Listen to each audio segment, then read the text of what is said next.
May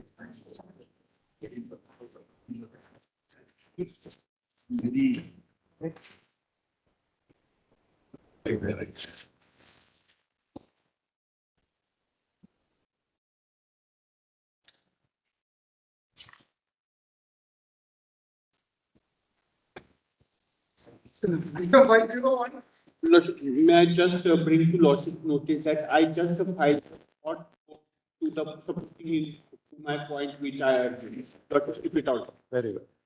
Yes. My Lord is asking the state of Madhya Pradesh to furnish that, but they are not furnishing. Then I was filed an application and along with data. So the IA number is 144720. This is a very important data. Very well. We'll take that into account. Yes, sir. My Lord, may I continue? Yes. Oh, yes. Sorry, Biju. I'm sorry. No. Yes, please go ahead. Not because I'm EWS. Yes. My Lord, sir, with utmost respect to my Lord's court. Last time, my Lord, I indicated the very submissions of then the attorney, A.K. Venugopal sir, economic criteria, admission to private unaided colleges, and the extremely important point is exclusion. So, my first submission, I am getting my note, my Lord. I prepared a short note, and I will take only the time which my Lord granted to me. Well, the other side argued, if somebody touched 15.4, 15.5, 16.4, 16.5. Somebody taken away their rights. So therefore they argued exclusion.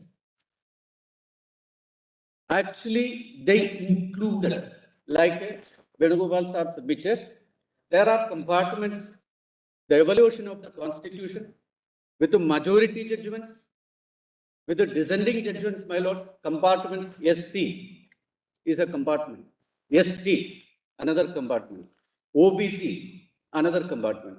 Now, my lords, because of 51 judgments onwards, Balaji onwards, my lords, with utmost respect, even Ambedkar said in the debates, assembly debates, my lords, the poverty should be the foundation of the reservation. My lords are well aware of my point, kindly note this point, my lord.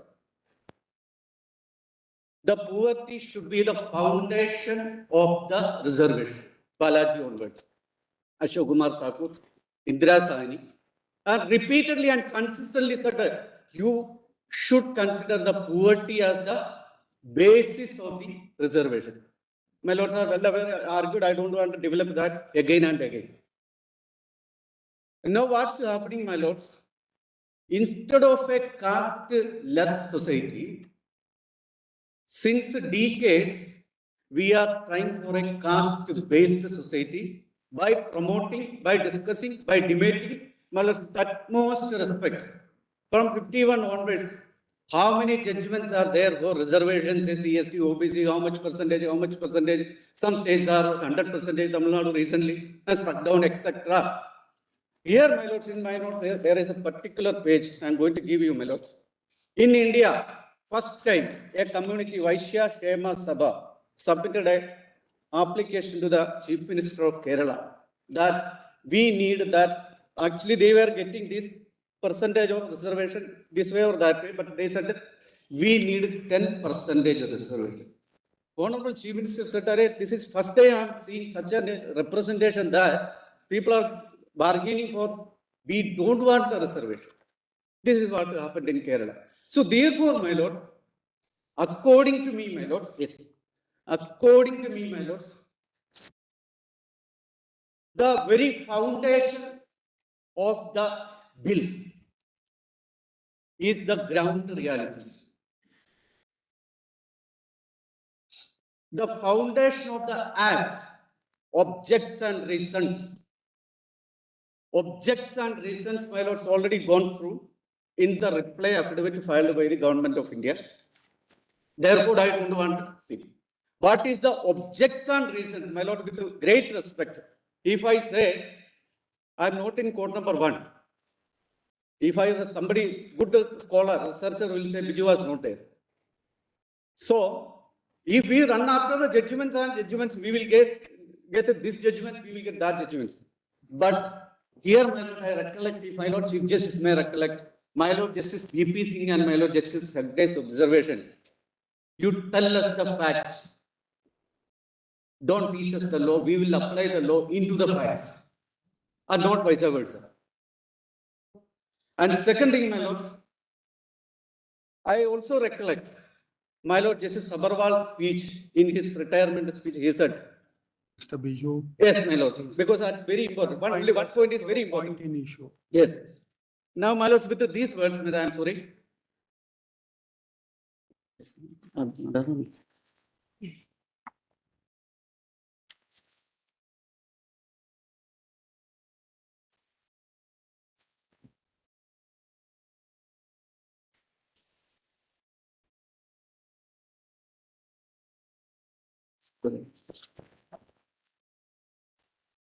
Yes.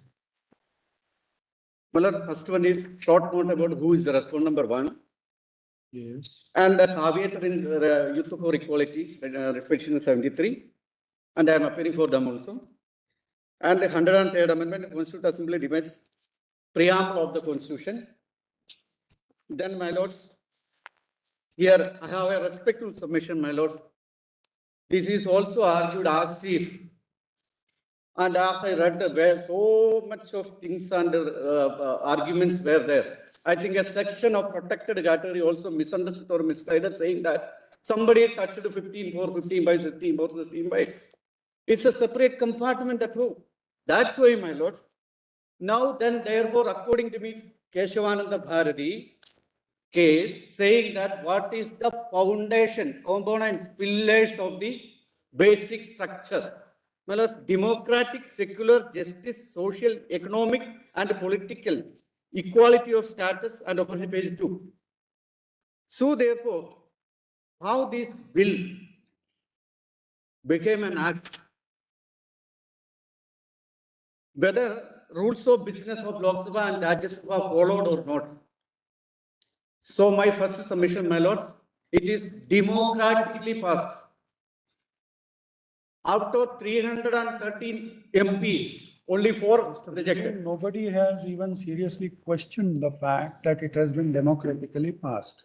Correct? Why I am saying, my lords, because there is an allegation, arguing that fraud played on constitution.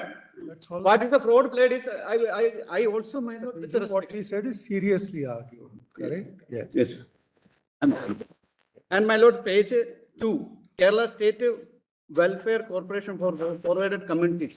Same. Yes, please. Different states are doing this. They are protecting their people. And my lords, Sindhu Commission, my lord, Indira Sani, my lord, kindly note this. Para 800 of Indira Sani says, for the Risha pullers, for any type of people who are suffering, that can be considered as caste or class, and accordingly we can give the reservation. Now here, my lord Chief Justice asked a particular question, how you are perpetually poor. And others also argued that you take a lottery, then your vote will go. Even I don't have money for taking a lottery. So, my lord, in my in the first page, see, I highlighted one sentence. My lord, see the middle of that first paragraph. Yes. However, respondent hearing is not against the reservation of anyone. Because my lord, after last day's argument, somebody asked, Biju, you are only for OBC, against OBC, etc. So we are not saying that. We are saying that once you are asking inclusion in EWS, you have to leave the status, which means if they want to sit on my chair both the time at the same time, that cannot be possible. You come out from the SC compartment, then you be in the EWS. None touched 15.4, 15.5, 16.4, 16.5. And my lord, next point is, so therefore, my lord, I'm sorry.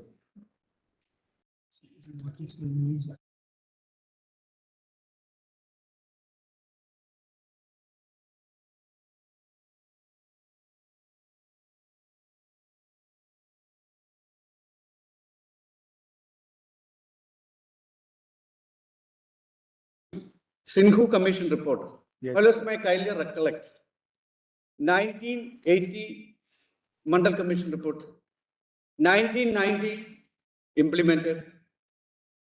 That is the basis as per para 800 of Indira Sahib. 2010 Sinhu Commission. So 2019 implemented. So paragraph 800 of kindly note this point. Paragraph 800 says that you have to have a data. So whether adequate representation is there or not, and data required is there or not.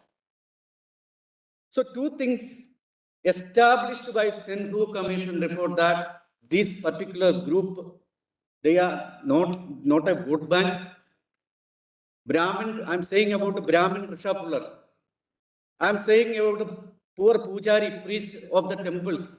Early morning, 3 o'clock, they are going to the temple with a wet dress and coming back with some dashina.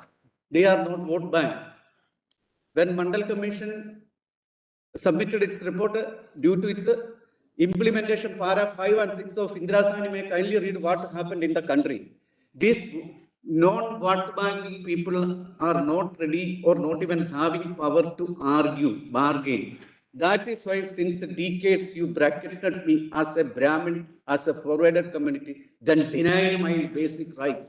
Now there is not a welfare legislation, but it's a historic legislation. It's a revolutionary legislation by touching the TAs of that poor people. That is what, my lord, first page I am saying that I am not against your compartment. And at least what you are arguing, what is your fundamental right where it is denied? If someone touched a 15.4 or 5 or 16.4 or 5, nothing happened. And something filed, my lords, repeatedly, that's not a post office. See the first writ petition, whether it is followed the guidelines of my lords, how to file a bill. So 12th Act passed, 14th, 2 days writ petition filed without having anything. So what happened, my lord? We must be very cautious because of a section of the people from the protected category misunderstood or misguided them that your rights have been taken away. For example, my lords, last day when I argued about, I said that Vaikin Temple, somebody asked me, you are against SC, ST, OBC. What to say? So this is what happened with this writ petition. So it has to be dealt with a very strong hands of law, my lords, because it is affecting our country, and that law can be done only by my lords. See what is their prayer? Did somebody touch their rights? No. But by touching the tears of the poor Brahmin, Rishapular Brahmin, I am saying, Rishapular Vaishyan, Rishapular Kshatriyan, Rishapular, our bus conductor, hotel employee, as land AG submitted. So just touched their tears. Now what is your problem? Now you want to inclusion. Come, then you leave that compartment. This is what my lords, one area. Now, my lords, I said the objects and reasons, my lord. Then, my lords, you'll see page 2 and 3, how this bill passed. And my lords, page 4, my lords, my respective submission, page 4 top. According to my lords Keshavananda Bharati and the subsequent judgments, the foundation, the pillars of the basic structure is democratic, economic. Economics derives from the preamble of the Constitution itself. And this is completely followed, totally followed in passing this amendment. And this 15.6 or 16.6 is nothing to do with other articles. My lord, may kindly note this point. It is not at all inconsistent with any of the articles of the Constitution of India. So therefore, if it is, my lord, agreeing that if it is passed without any problem or without any illegality, considered by us, considered by other side, my lord, then my respective submission. Now you are touching, you are coming qua democratically passed bill or act. So who is trying to play fraud on Constitution? Not by us, not by this act. So you want? I told you 15 minutes. Yes, my lord. I'm just completing, my lord. I'm just completing. Because I am EWS. No, you can take 5 more minutes. I'm Yes. sorry. Yeah. Then, my lord, Indira Sahni. Then economic criteria can also be considered. Indira Sahni, page 4 and 5, my lords. Then Ashok Kumar Thakur, my lords, paragraph I just indicated there, page 6 and 7, Nagaraj. Yes, sir. Then, my lords, page 7, 8.8, Roman 8, my lords, middle of the page, my lords. Yes, please. The submission of the petition exclusion is submitted as we are already included. We argue for inclusion in the EWS. It is illegal, like SC cannot take benefit of ST, so and so, so and so. And my lords, then one important submission is page 7, my lords. Now kindly have the Constitution for a second.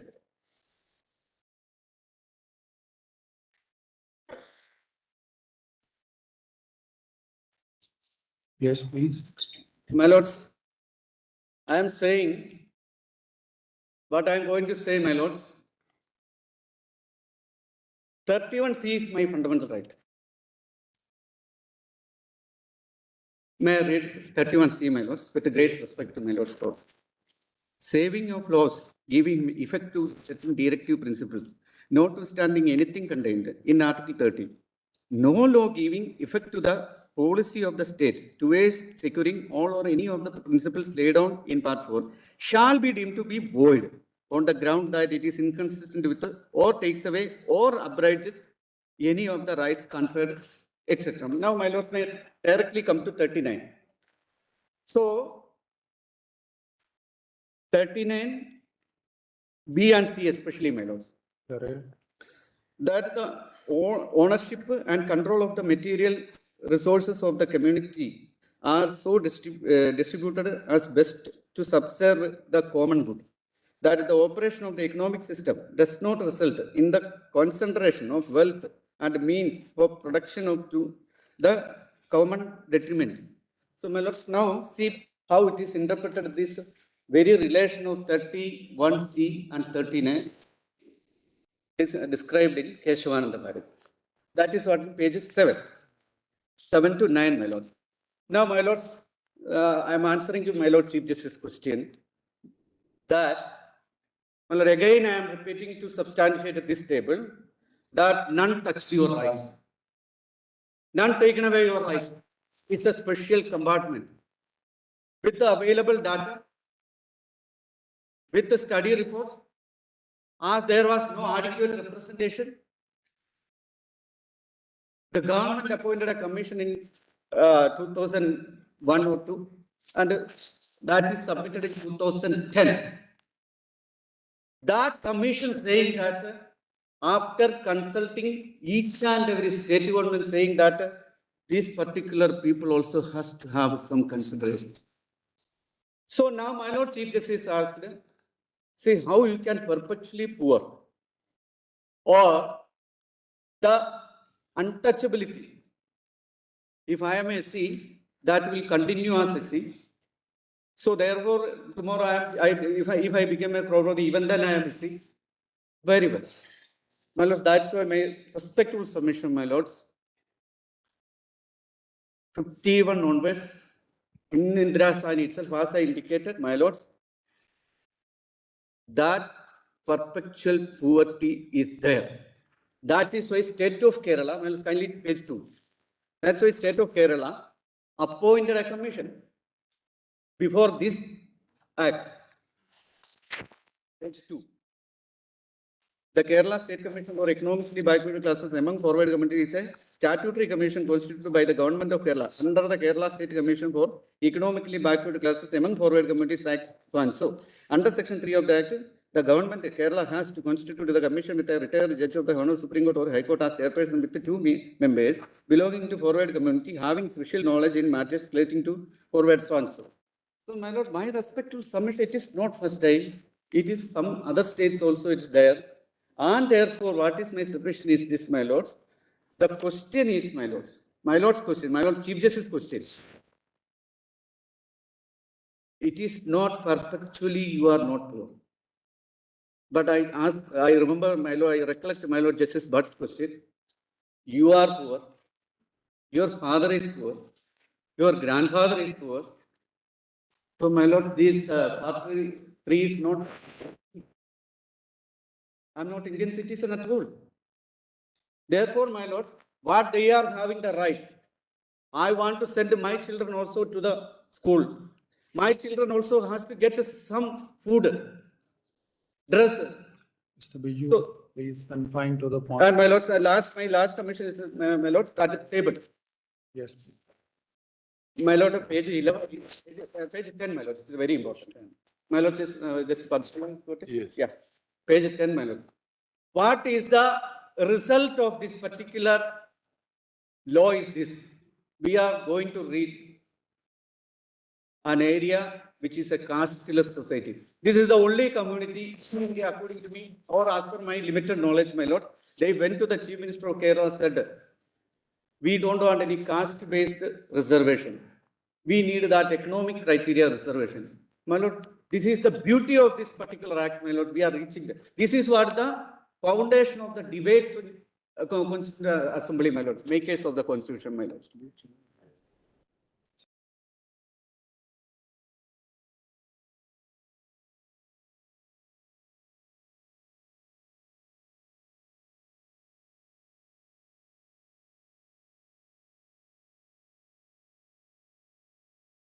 Yes, sir. My Lord, page 11 is Kerala State Welfare Corporation for Forwarded Communities.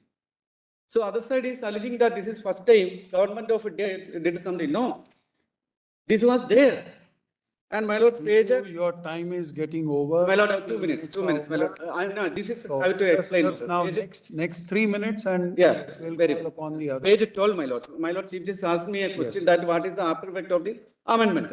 My Lord, may kindly see before 103rd amendment and before increase of seats. Well, it's extremely important according to me. My submission is this after this table that you are also benefiting in addition to what you are having.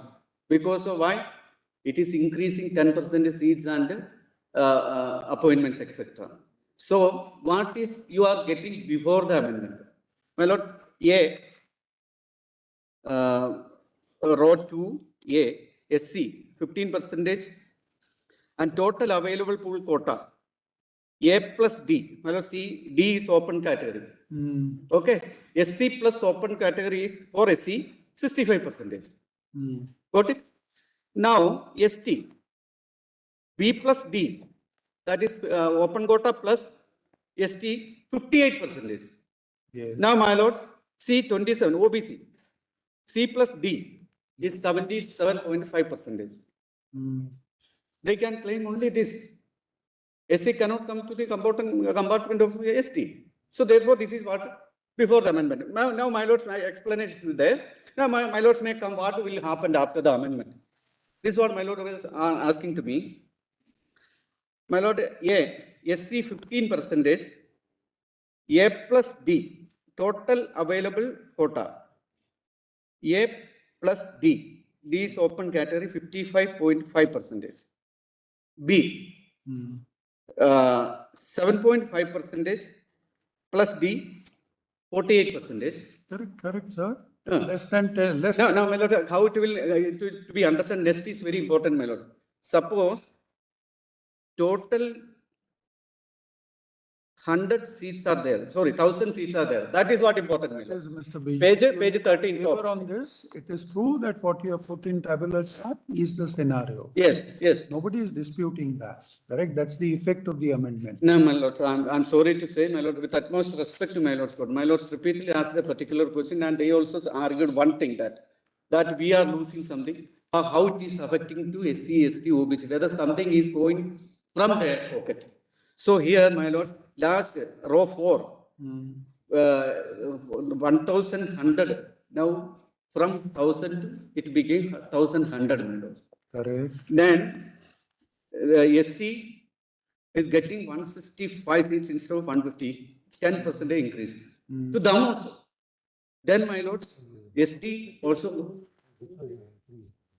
So therefore, the moment you increase the seats, naturally it gets cushioned, correct? What your submission is that after the effect of the amendment and increase, the seats are reserved, then there will be equality at the level where it was prior to the amendment and post the amendment. Yes, Very and they are actually benefited in addition.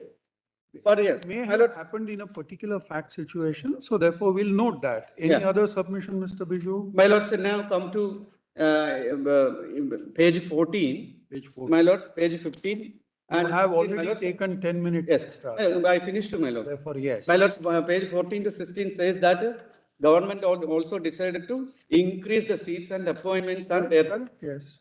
And this is what my submission, my lords. Ultimately, my lords, again, I may submit that, my lords, this is not a case of affected their fundamental rights.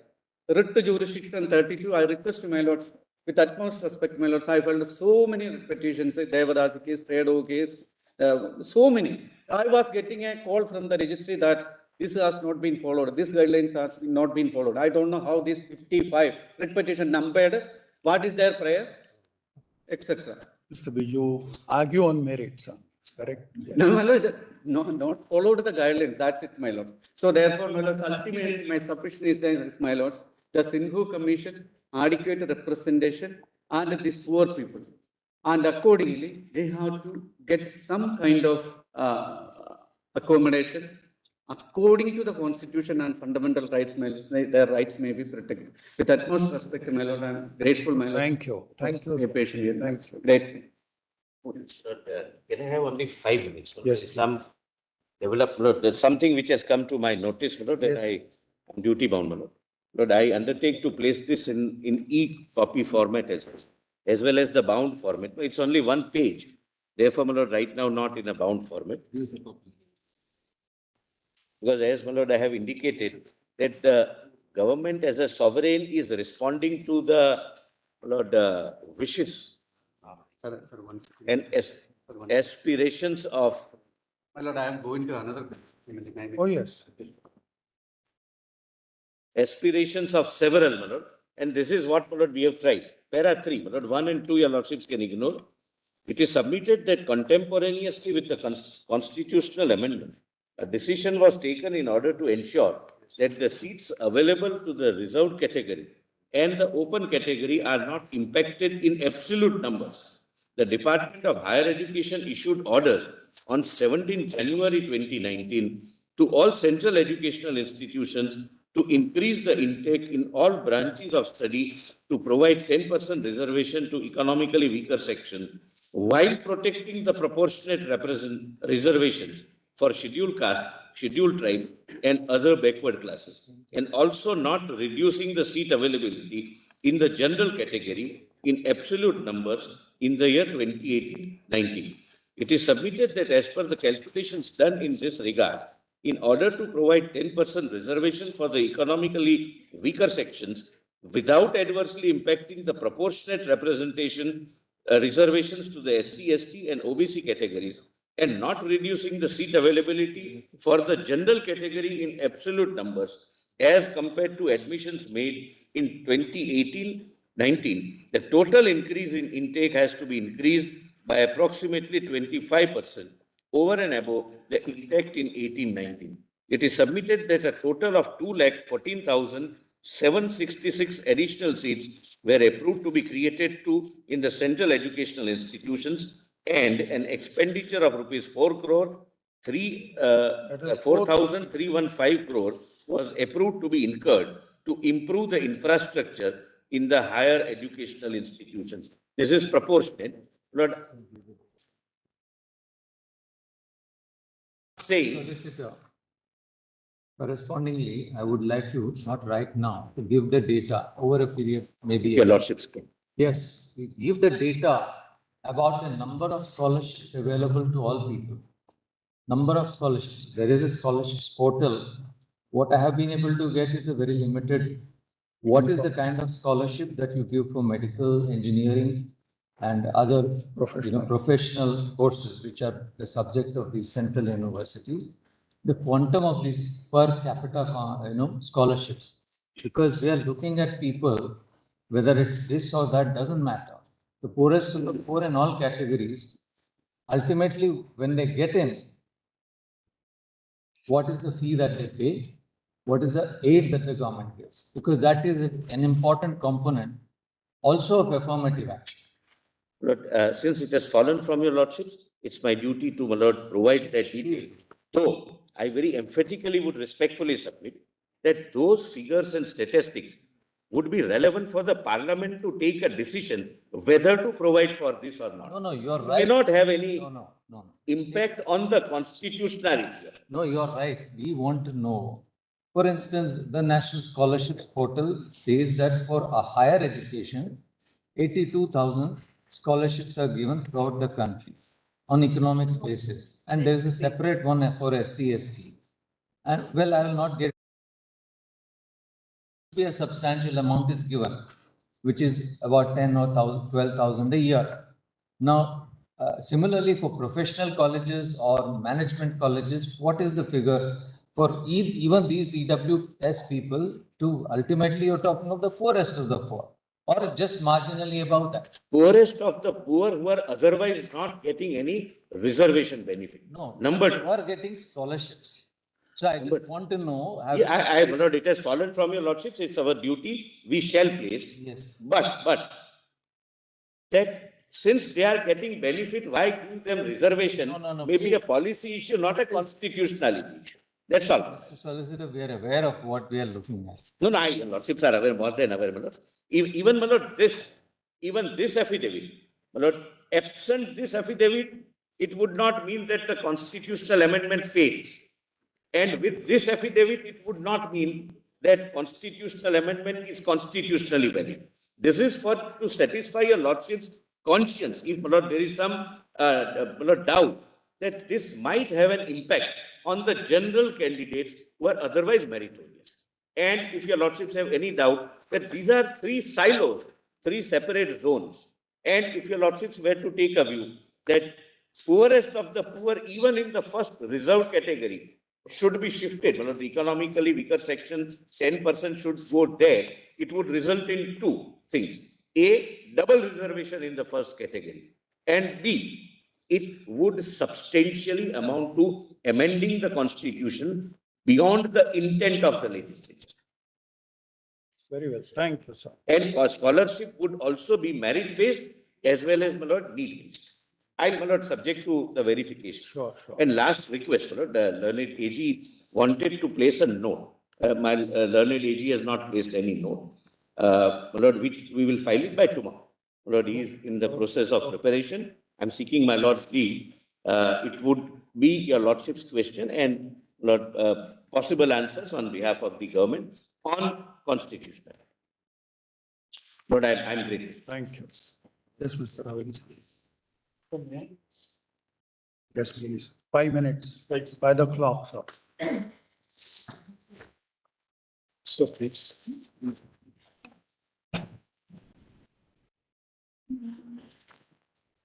Yeah.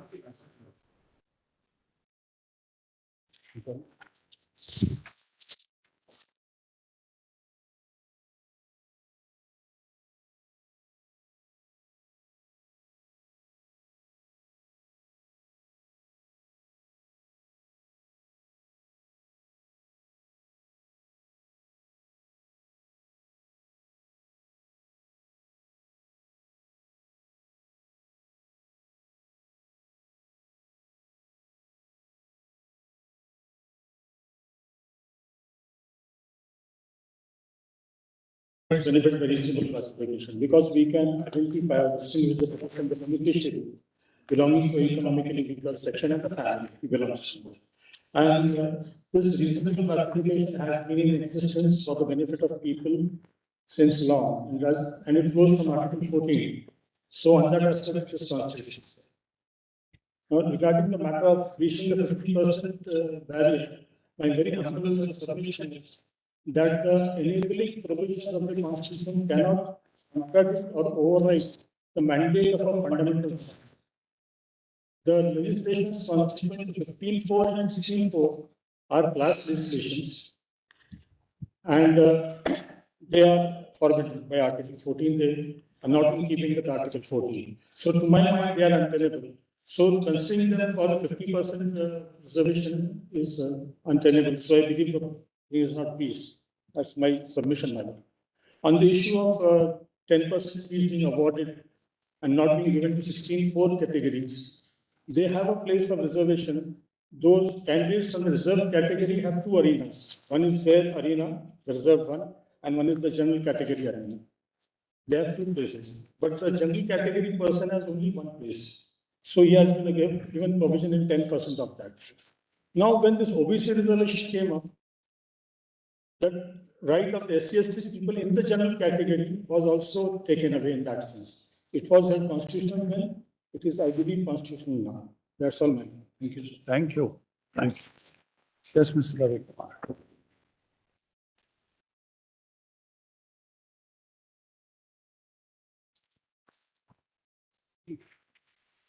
No.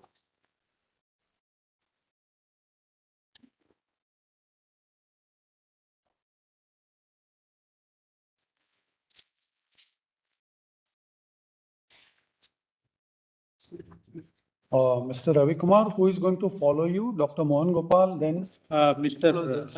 Mr. William, But I'll follow Ravi. and then Professor Mohan Gopal. Because I fall in the middle, the petitioners could possibly respond to me as well, was my suggestion. okay, very good. Whichever We way. all Chips go. stand in one group. I senior counsel who will address your order. Very good. No, in fact, after the court allotted limited number of hours, all the council appearing on this side, we have put our heads together and Made some internal allocation. yeah, some arrangement. So we all will fall in one group. Gopal will be in another group. Yeah, Very good. we'll proceed as per the consensus. Sure, yes. Great. sir. Great. Sir, I request the court to kindly recollect the disaster of 2005 tsunami on this country.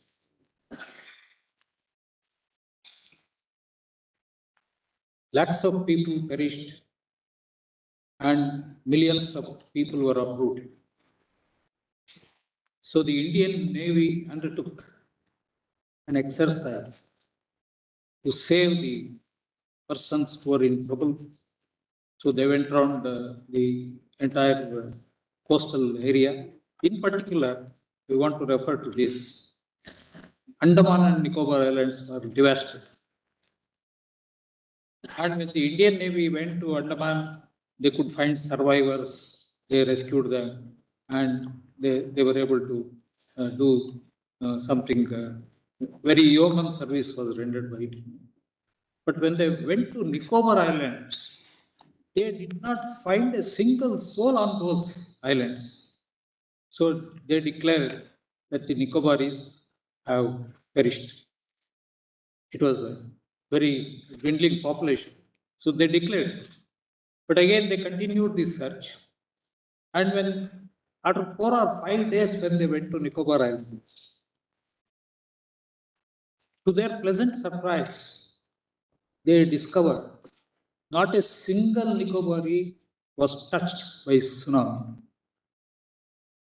Then inquiries were made. Researchers came to find out how this miracle could happen. Then it so happened, the tribes of Nicobar, they live in such perfect harmony with nature. They could read the minds of the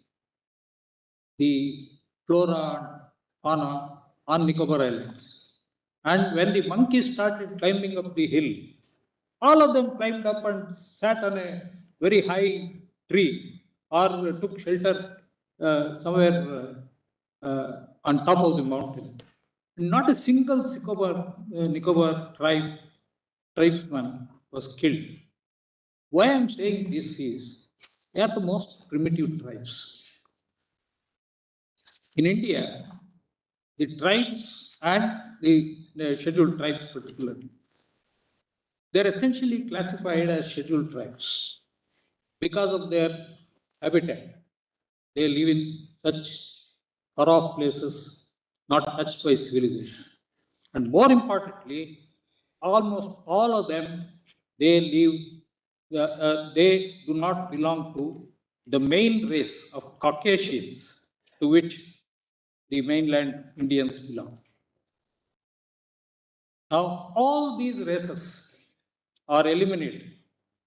Nicobaris are eliminated, and all the tribes of Assam are eliminated because they are scheduled tribes.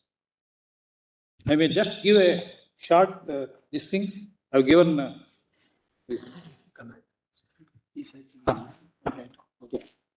I've given a short note giving a sample survey of some of the tribes from their racial background. Kindly come to para 1.1 at page 3. Yes. Before I read that, may I request the court to kindly permit me to show who are scheduled castes and who are scheduled tribes. The definition clause may kindly be proposed. Article 366.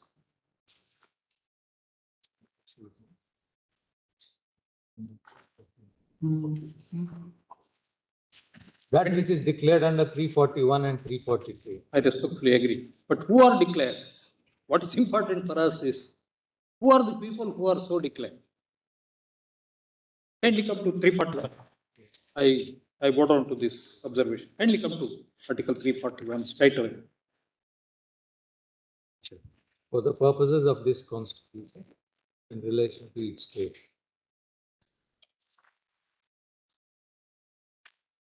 Yes. Yes.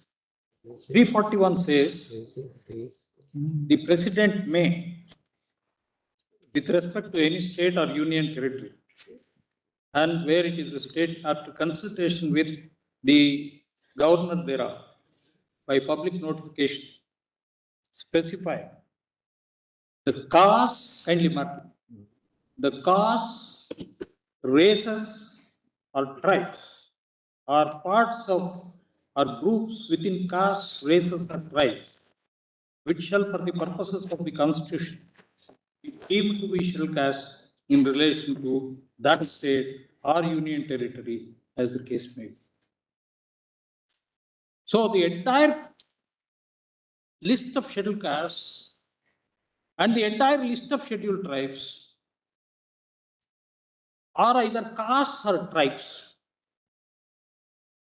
Whatever confusion that prevailed among the OBCs, that I'll come to it later. But now consider this. In fact, crux of this matter is a question posed by Honorable Mr. Justice Bhatt on the earlier occasion. What if two words are deleted from 15 and 16, namely gender and caste? Would it not affect the basic structure? If I may say so with respect, that is the crux of the matter. So I've given the details of the races to which the scheduled tribes belong. They are not Caucasians. Mainland Indians are all Caucasians. And all of them, court may kindly take note of it, eloquent submissions are made on a casteless society. Sir, all these tribes are casteless. Why did they stay away from the mainland? Because they did not accept the caste system. That was one of the major reasons. They are very autonomous societies. They live on their own. They never subject themselves to be subordinates or superiors to anybody.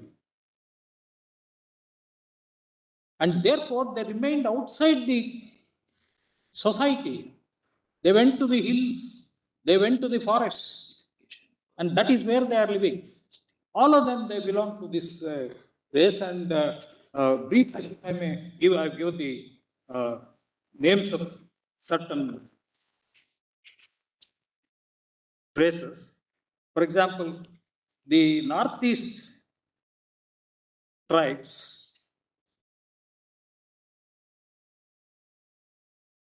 northeast belong to Mongolian race. tribes like Khasi, Garo, Tankya, Gelong, Minya, Anagamis, Cheslong, etc.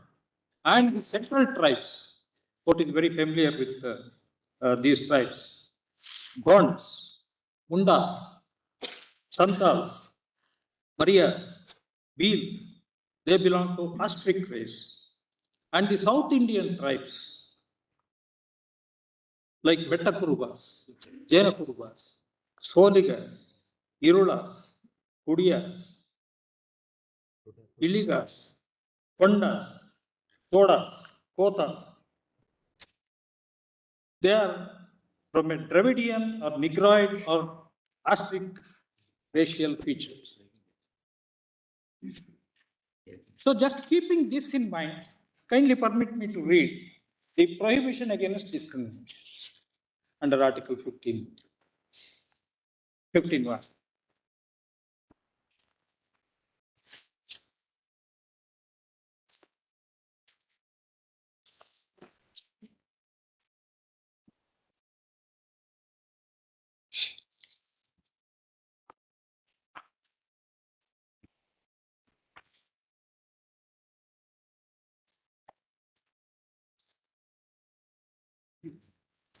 Yes, sir. The state shall not discriminate against any citizen on grounds only of religion, race, caste, sex, place of birth, or any of them. All these tribes have been eliminated from 15.6 and 16.6 only because of their race. No other factor. Are they not entitled to the benefit of anything that is done in the name of poor? Can they be eliminated? As Justice Bhatt was pleased to ask, can the words sex and caste be deleted from 15.1 for any program? Would it not offend the basic structure? Sir, I fall back upon the impact test. Please lift the veil of this provision. Put on the glasses to see who are the affected parties who are eliminated from 15.6 and 16.6. Are they not castes and tribes?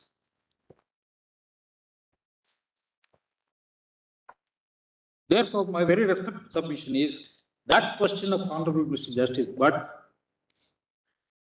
is the crux of the matter, and it is a clear indication that these two provisions have destroyed the equality code by allowing race and sex to be grounds of discrimination.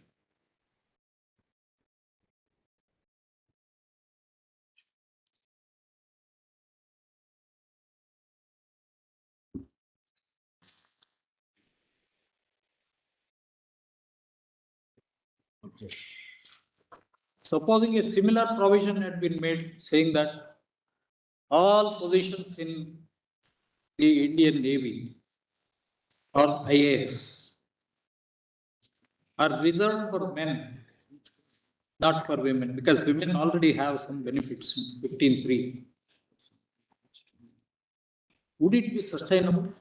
Would it not offend the basic structure?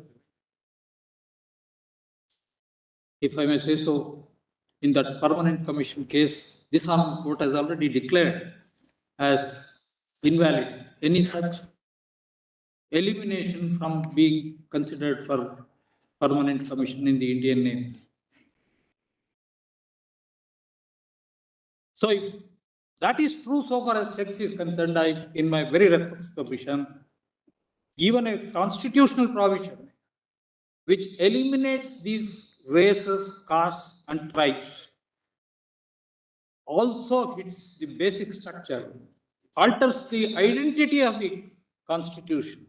So both impact test and identity test are answered in the affirmative if we lift the veil of this so-called economically weaker sections to find out who are eliminated. I'll not trouble the court. Enough is said about who are EWS. But who are eliminated, that is very crucial. So I therefore very respectfully submit that this answers the test, both impact test as well as the identity test. Because the equality code is turned upside down by enabling discrimination on the basis of race, on the basis of caste, on the basis of tribes. Article 341 and 342 are sufficient to demonstrate. 341 may not be a fundamental right, but it is a basic feature of the Constitution. And Article 46, I'll be giving the list. I'm glad Honorable Mr. Justice, but just now inquired, what are the scholarships that are given? I have, in my own way, compiled a list. I'll place it before the court. In 5 minutes, I'll be placing before the court. So it is not an official list, but it comprehensively enlists all the welfare measures that are taken in the country and in some states also. And I request the court to kindly mark that in not a single case are the scheduled castes, scheduled tribes eliminated. There may be special provisions for them, but in the general welfare provisions, scheduled castes and scheduled tribes are not eliminated, not disqualified. They are eligible to apply, they are eligible to compete, and they are eligible to be given admission or given appointment. It is only under 15(6) and 16(6) that they will not be entitled to either apply or compete for the post or take any such benefit under 15(6) and 16(6).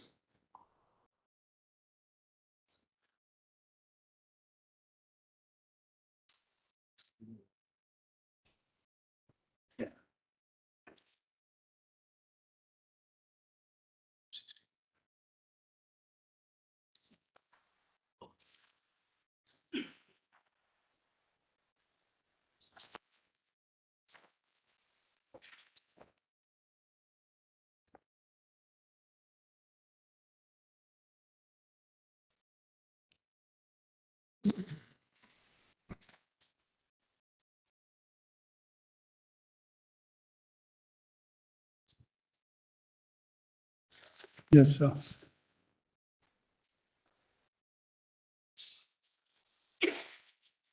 Then one of the substantial arguments in defense of the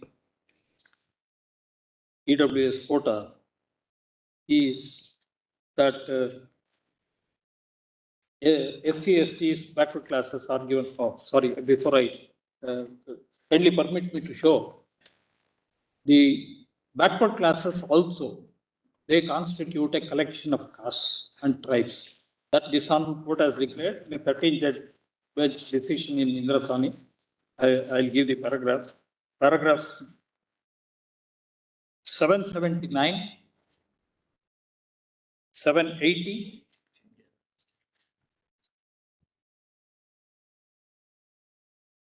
781,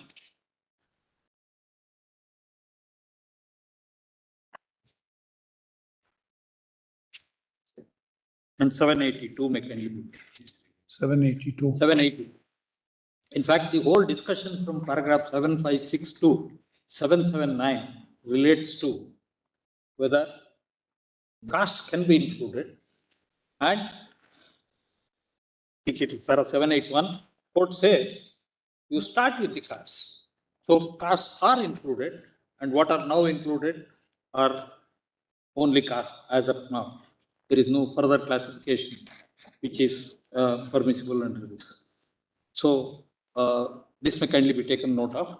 Say that, so not only scheduled castes and scheduled tribes, the entire human sea of eliminated persons for benefits under 15(6) and 16(6) are nothing but races, castes, and tribes, and they could not have been eliminated or discriminated under the provision. That is the the bedrock of the equality code.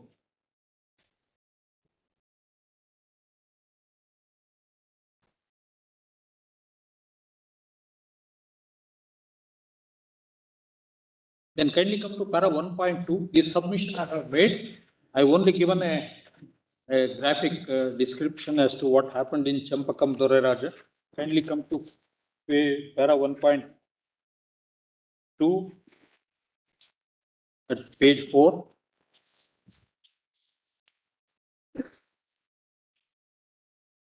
Sir, 14 posts were distributed under 3 categories to 3 different communities on the basis of religion. Hindus were given 12, Muslims were given 1, Anglo-Indians and Christians were given 1. Among the Hindus, Brahmins got 2, backward Hindus got 2, Harijans got 2, non-Brahmins got 6. So this was what was the position. We under the GO, which was popularly called as communal GO, which was struck down in 2 landmark decisions in Venkatramana for services and Champakam Dorerajan for admissions to educational institutions. Now kindly come to the next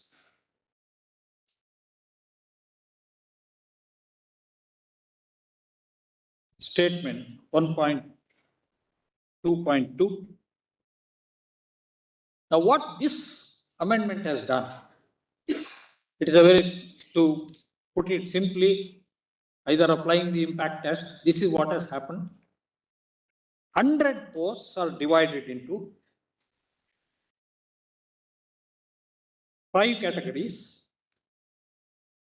Scheduled castes, 15 posts. Scheduled tribes, 7.5 posts.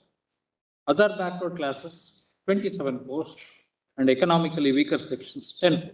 Now kindly stop for a minute before proceeding to the other 40 seats or posts. Now what are these 60 posts going to be? They are going to be distributed strictly according with the communal GO, namely 15.6 and 16.6. 15.6 and 16.6 have converted the entire policy of reservation into what earlier was known as communal GO.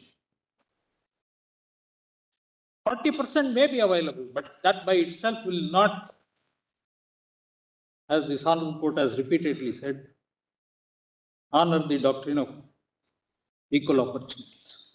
So 60% of the posts to be divided, 50% was already divided in accordance with the Constitution as it stood prior to this amendment.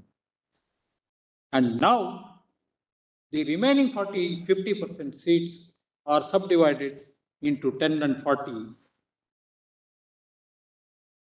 while 10 go exclusively on the basis of. So in my very respectful submission, this is hit by the law declared by this Honorable Court in a 7-judge bench decision in Champakam and Venkatramana. So for this reason also, this needs to be struck down as ultra vires Article 368.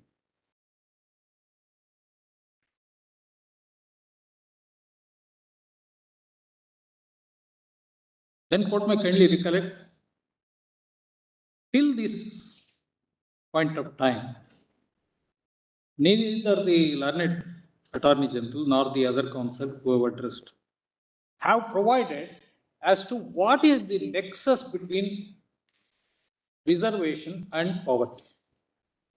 Why should reservation be given?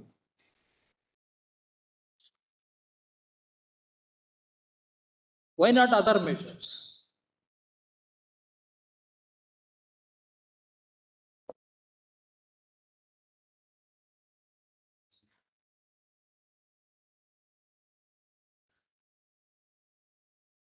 Yes.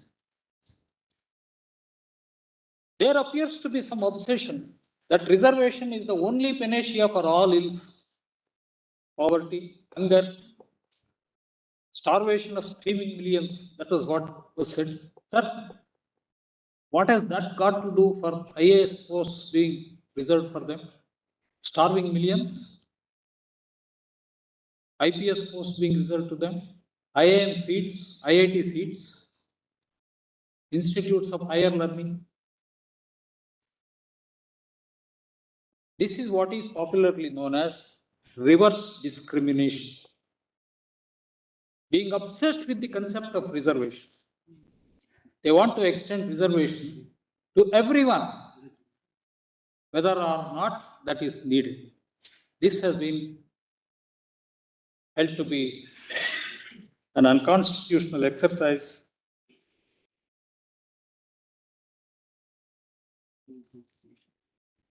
In Ajit Singh 2, the Constitution bench,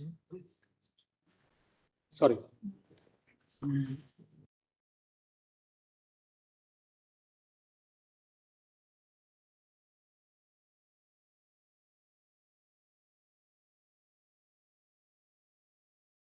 at para 37, kindly, I'll not trouble the court with the text of the judgment. Kindly come to para 1.8.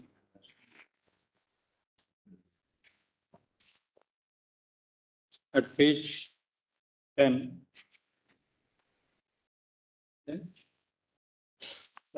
Page 10. Yes.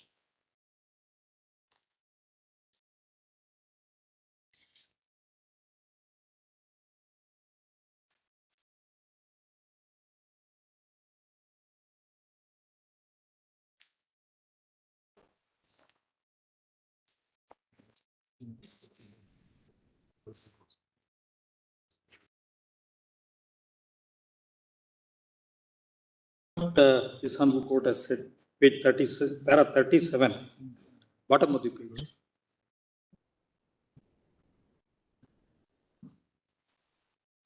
Yes, sir. Kindly come to the bottom of the page. This is also a constitution bench judgment. Thus, this court has to ensure that in matters relating to affirmative action by the state, the rights under Articles 14 and 16 of the individuals to equality of opportunity are not affected. A reasonable balance has to be struck so that, kindly mark these words, affirmative action does not lead to reverse discrimination. In another case, another constitution bench judgment, of course, it is a, I think, dissenting opinion, but the words used may kindly be appreciated. It says, such decisions should not and does not imply that any undue accent on qualifications, the administration can cut back on the larger twist of equalitarianism or may hijack the founding and fighting faith of social justice into the enemy camp of intellectual domination by an elite. The court in extreme cases has to be sentinel on bail. This is what has been said. So having said this, my very submission is the impugned amendment deserves to be struck down. Only clarifications which my learned friend, the Attorney General, made a very emphatic submission. Kindly, please. He said, scheduled castes, it is a homogeneous class. Scheduled tribes, it is a homogeneous class. Backward classes, it is again a homogeneous class. Now, with due respects to the learned Attorney General, now this issue is already settled. So far as OBCs are concerned, Indrasani has permitted categorization. Now, on almost all the states, there is categorization. Of course, central OBC list categorization has not yet happened. But in other states, most of the states, in Karnataka, for example, we have 5 categories among the backward classes. So categorization. So it is not a homogeneous scale. That's what I would like to emphasize. And so far as the scheduled castes are concerned,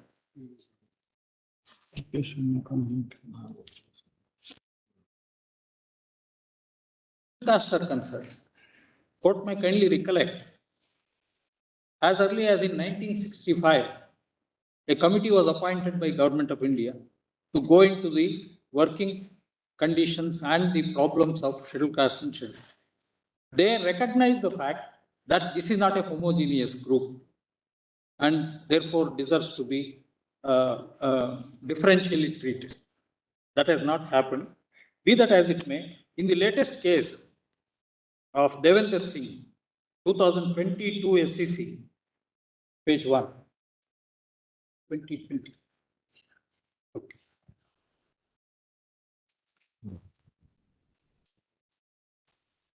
The issue has been referred to Yes. 7 judges. So therefore, should the issue of SC/STs being homogeneous and therefore they cannot be subdivided into poorer sections and not poorer sections, that issue, with due respects, it is a matter which is pending before a larger bench of 7 judges. And therefore, that argument may not be available. Even among... Just 1 minute, just.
Para 27 of Devendra Singh has declared that creamy layer may be eliminated from scheduled castes. And about subclassification, the entire case law is reviewed. In particular, Indrasani is followed, Jarnail Singh is referred to, and then the court says that subclassification is permissible. Paragraphs 35, 42,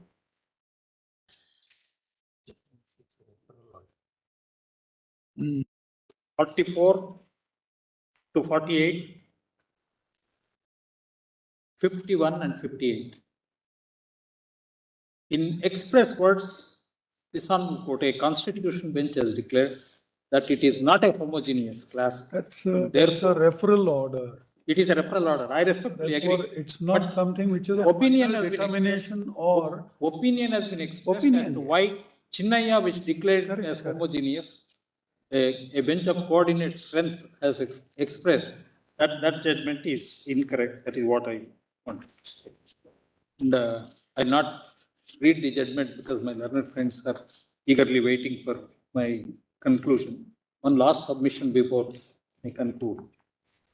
one of the justifications given is that EWS classification has already been upheld under the Right to Education Act. I request the court to kindly note, kindly permit me to show from Article 21A.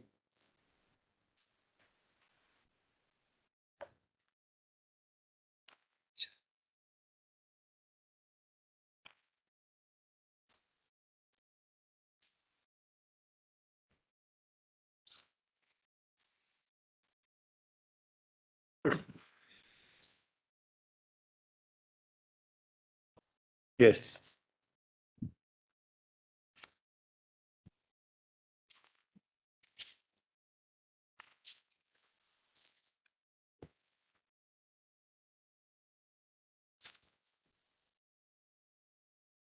Right to education.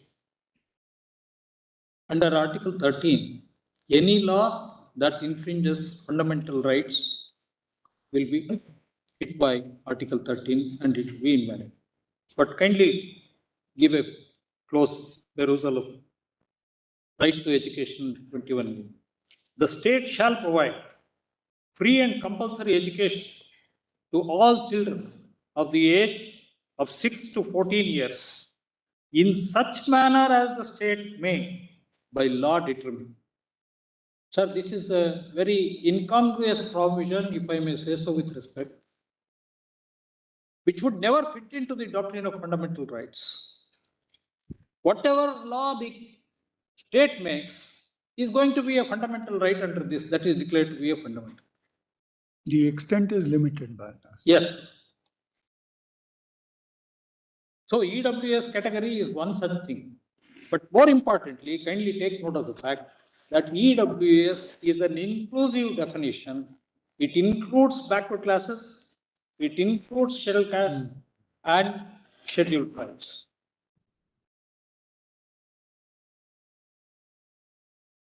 Article 45 as it stood before this amendment, kindly appreciate the fact. In the entire constitution, there was only one provision. No, it is no longer there on the 45 has been amended. That this provision required within 10 years. Just to take it further, the provision in RTE, that Right to Education Act, it defines. Yes, it defines EWS. Inclusive, that is inclusive. Inclusive. That is noticed in Pramati. Yeah, Pramati, yes, I respectfully agree. It has been upheld in Pramati. That's because that it is an inclusive definition, number one. Because SC, STs can never be included from the concept of weaker sections for any purpose whatsoever. And more so, because 21A in its very nature, it gives such a free hand to the state to enact any law which will be considered as a fundamental. And more importantly, this was to achieve the object of Article 45 as it stood prior to amendment, which provided free and compulsory education to all within a period of 10 years. This was the only time-bound program under the Constitution that has now been deleted. So, therefore, my very respectful submission is, Pramati cannot be relied on as an authority to say EWS is. And now I have received the compilations. May I just pass on? Yes, please.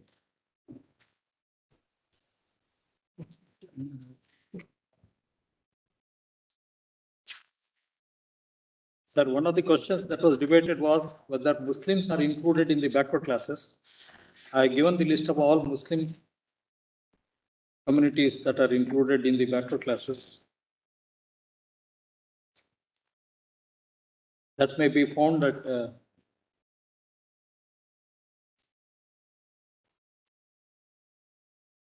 page 42. All the Muslim sections that are included is at page 42.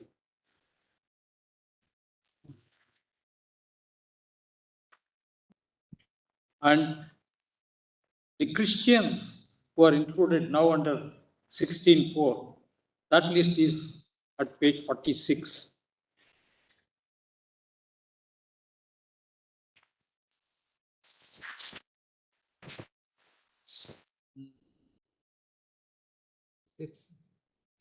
I've also given a tabular statement regarding the number of castes that are subsequently added after the original notification of 10/9/1993 to the list of backward classes. Kindly come back to page 38.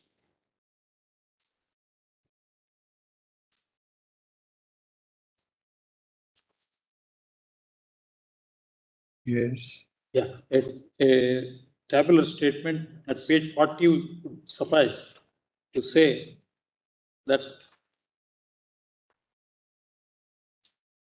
as on 31/3/2018, 2,513 castes are found in the list of OBCs. Of them, 775 castes are newly added subsequent to the judgment of Indra Sali. Please. Then to answer the query of Justice Bhatt, I have placed all the welfare measures that are in operation under Government of India schemes. A large number of them relate to, kindly mark it, education, higher education, skill development.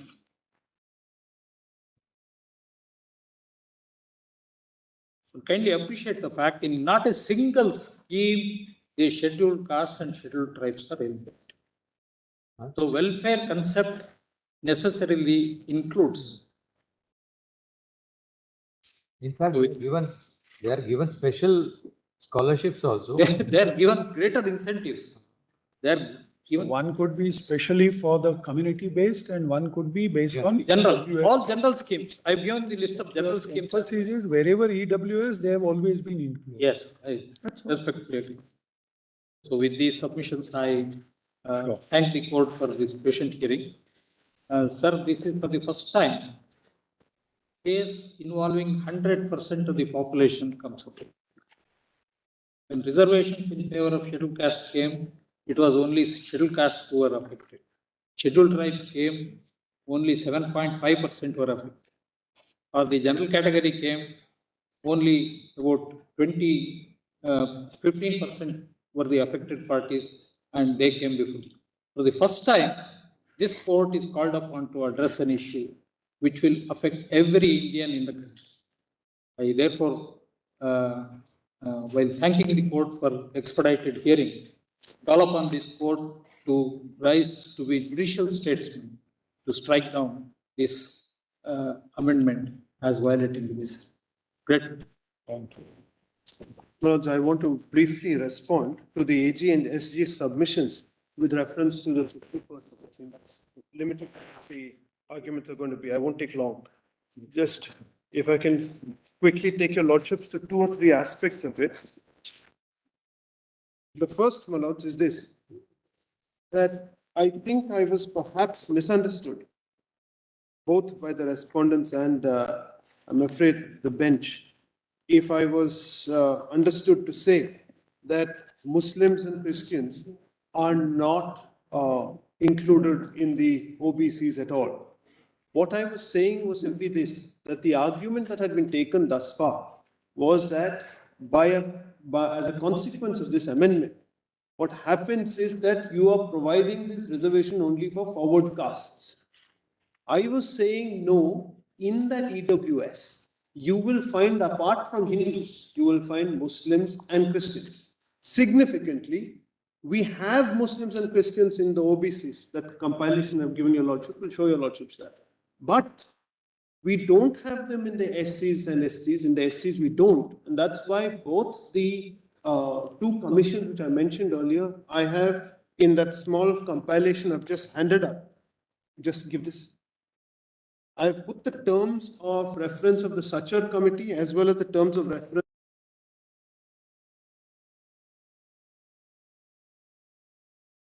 presentations. And there is a summary.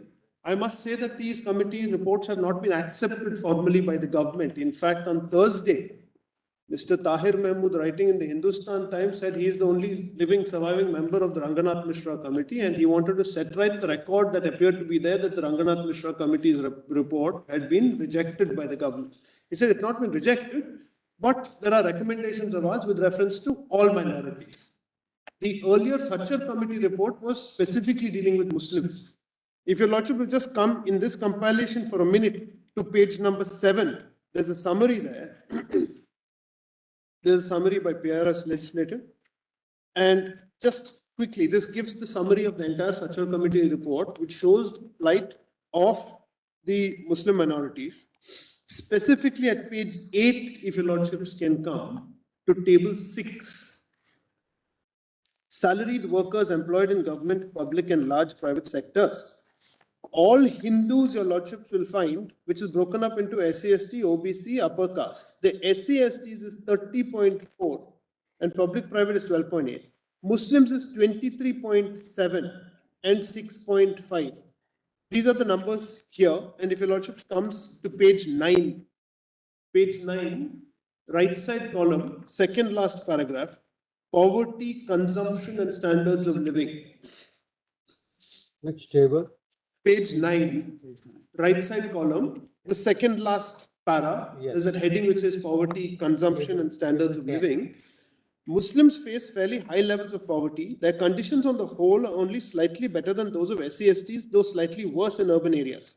According to NSSO data, overall 22.7% of India's population was poor in 2004-05, 251 million people, with SC/STs together as the worst off at 35%, followed by Muslims at 31%. So these worst off Muslims, the 31%, have to be catered to. And this is possibly one of those measures which can cater to them. Overleaf, page 10. Muslim, OBC and affirmative action. These two paras, if your lordship will permit me. The report compares the status of Muslims who are not listed as OBCs and thus do not qualify for reservations with Muslim OBCs. This is what I was talking about. At least 82 different social groups among Muslims were declared OBCs by the Mandal Commission. According to the last round of the NSSO survey, 40.7% of Muslims are Muslim OBCs, which is 15.7% of the total OBC population of the country. No. According to the report, Muslims are OBC. So 47% of Muslims are OBCs. Muslims Are OBC as in the OBCs. But declared. yes, as declared. They are the 15 But next para, according to the report, the abysmally low representation of Muslim OBCs suggests that the benefits of entitlements meant for backward class are yet to reach them. The conditions of the general Muslim category, this is the remaining 60%, general Muslim category, are lower than the Hindu OBCs who have the benefit of reservation. Please note that. However, the conditions of Muslim OBCs are worse than those of the general Muslim category. The three groups of Muslims in India, Ashrafs, Ajlafs and Arzals, in order of caste hierarchy, require different types of affirmative action.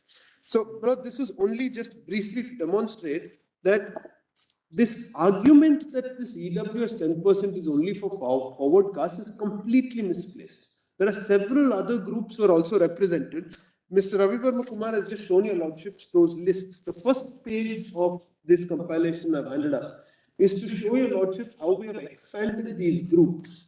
I don't think he was right in saying that, look, this is a discrimination on a race basis that is happening, or a gender basis, or a tribe basis, which are the three phrases he used, saying Article 14 is violated, because your lordships know that, for example, the Meenas in Rajasthan are an ST group. Now, this is not based on a racial characteristic. They are not considered Mongoloid or anything else. It is based on being added. If your lordship sees these three boxes at the very top, it shows from 1950 till now, we have increased these groups from 247 to 736 among the STs, not on a tribal basis or a racial basis. This is the basis of backwardness, and they are tribal groups, not on a racial basis. I re-emphasize, because that was the argument with this started from that example in Nicobar. 318 SC groups has come to 1,283. One has reservations about these. Yes. Because the matrix which is employed for putting a community in an SC or in a, because there's a Yes. separate lists. Yes. They're entirely different. There are Yes. anthropological, ethnographic studies, Yes, I don't think we are equipped to get into. absolutely. That's exactly what my submission. Nor are we in a position to say that increase or decrease is. I'm not saying that. I'm So I don't completely, think this. I'm completely accepting what your lordships are saying. Therefore, race can't be the basis on which No, your your lordship will submission proceed. that 10% is not meant for forwards alone. Yes. Is certainly. That's the submission. That's the point. And now, if your lordship, no, I'm saying that therefore race can't be the basis for us to proceed in examining this. Your point is taken. Yes. The point which is being emphasized, argued by Professor Verma also, Ravi Kumar Verma sir today, Yes. and earlier council also. This is that exclusion Yes. SC, ST and OBC, Yes. that the persons Correct. of 16, 4 and 5, Yes. 15, 4 and 5, out of this 10%, Correct. that is the problem. Yes, that is the point. point. See, No, that just has to to be illustrate, argued. just to illustrate what I'm saying, Yes. whatever communities are OBC, and Yes. you pointedly mentioned Muslims. Yes. The interpretation which more or less both of you suggest, Yes. both sides seem to Yes. suggest, is the other than means that 14 categories, that such of them who are in these 40% of these who are in the OBC, Yes. they are excluded from consideration. Yes. That is the one which is. Yes, attacked. that seems to be what they are gathering.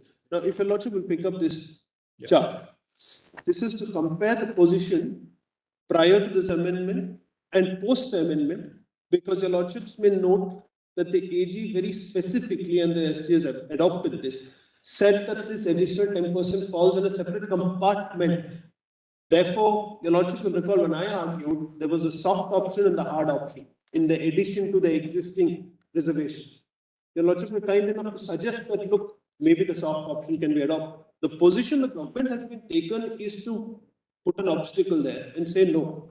The SC, ST, OBCs are essentially untouched. It's a separate compartment where you have a 50% ceiling limit. Over and above, separate from that, separate but equal, you have this 10% which is for a EWS. In my view, if compartmentalization of this nature is permitted, we are effectively going to go back to a Champakam kind of situation where you're going to compartmentalize each group and say that we have compartmentalized. I don't believe compartmentalization is at all a phrase that you can use when you're dealing with enabling provisions like this. Because the minute you add this compartment, it takes it above 50%. And then tomorrow they come with an additional compartment. They will call it a compartment, have a vertical reservation for another group. It may be some other disadvantaged group. And this compartment argument will be used to take it all the way to 90%. Take a look at the effect today of this chart. These are not compartments. Picture 1 is what it stood now. I've taken for an illustration 100 seats or 100 posts. This entire chart on the left side is 100 seats, split into 49.5, which are the yellow color, and 50.5, which are the channel. I've put the horizontal reservation, that's the women, that's W. EX is ex-servicemen, and PWD is persons with disabilities. Sorry, Mr. Shankar. Yes. To interrupt you, sorry. Yes. Even this may not be correctly means A depicting depiction the of it. position which is existing. Compartmentalization as such you can't deny. So far as SC, ST and OBC, in that 49.5% also, there is compartments, sir. There are compartments. No, I'm not done. The SC is not well. Cannot get a reservation to SC. And so on, right? Yes. So those compartments are indeed there. EWS also as conceived. Yes. This is a compartment. Yes. Obviously, we have to take it to be a compartment. What Yes. we are saying is, sir, that the focus of this entire debate ultimately would be whether it hits, whether it affects, whether it alters the basic structure or not. Precisely. So let us concentrate on that. I'm- All these statistics may not ultimately. Which is- see on the matter, that is what we feel. Which is precisely what I'm doing. Is explaining that the argument today in an enabling provision under the Constitution is only between reserved and unreserved. That's all. Creating an artificial classification in among them, saying that compartment for OBC, compartment for SC, compartment for ST, and compartment for EWS, and arguing, and this was their argument, that 3 of these compartments can go up to 50%, The fourth compartment is a separate compartment is no argument at all. I am saying as far as the reserved, vertically reserved are concerned, the ceiling, What you're presenting as horizontal yes, actually may not be a feasible option. It could be feasible up to the OBC point. For OBCs, Indira Sani says you can categorize, and there are categorizations, as Mr. Ravi Verma Kumar said, yes, in different states, but we don't know really. yes, Which is, if you're going to strictly apply the income criteria and ignoring the 50%, yes, just keep aside the 50%. yes. The one way is the horizontal way you're presenting. If you were to further it, then you present it vertically. In This that is part- only a vertical presentation. I don't know if I was permitted to explain. This is purely a vertical. It's only just so that I can show you the horizontal also. I put the letters in. This is only vertical. Yellow is reserved. Green is unreserved. Ignore the horizontal. Ignore all the letters in the middle. That's only to illustrate for your lordships that there is a horizontal existence in this. Otherwise, yellow This, is, you're right. yes, If you don't see this as horizontal, it yes, becomes vertical and it's only vertical. I'm trying to everyone explain. is seeing that. Yes, I don't want to be faulted saying you've left out the horizontal, so I put those letters in to illustrate that there is. Come back in. Yeah.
Yes.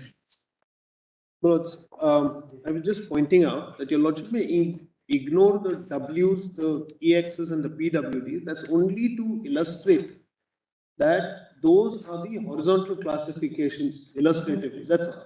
But it's a vertical classification that is illustrated here. The yellow are the reserved, the green are the unreserved.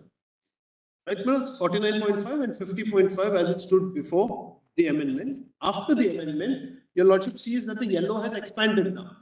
Following what fell from the government, they say that the 10% is an additional compartment over and above. So it becomes 59.5 effectively. I'm just taking these numbers, can't be used by me as permanent. I'm just taking what they say.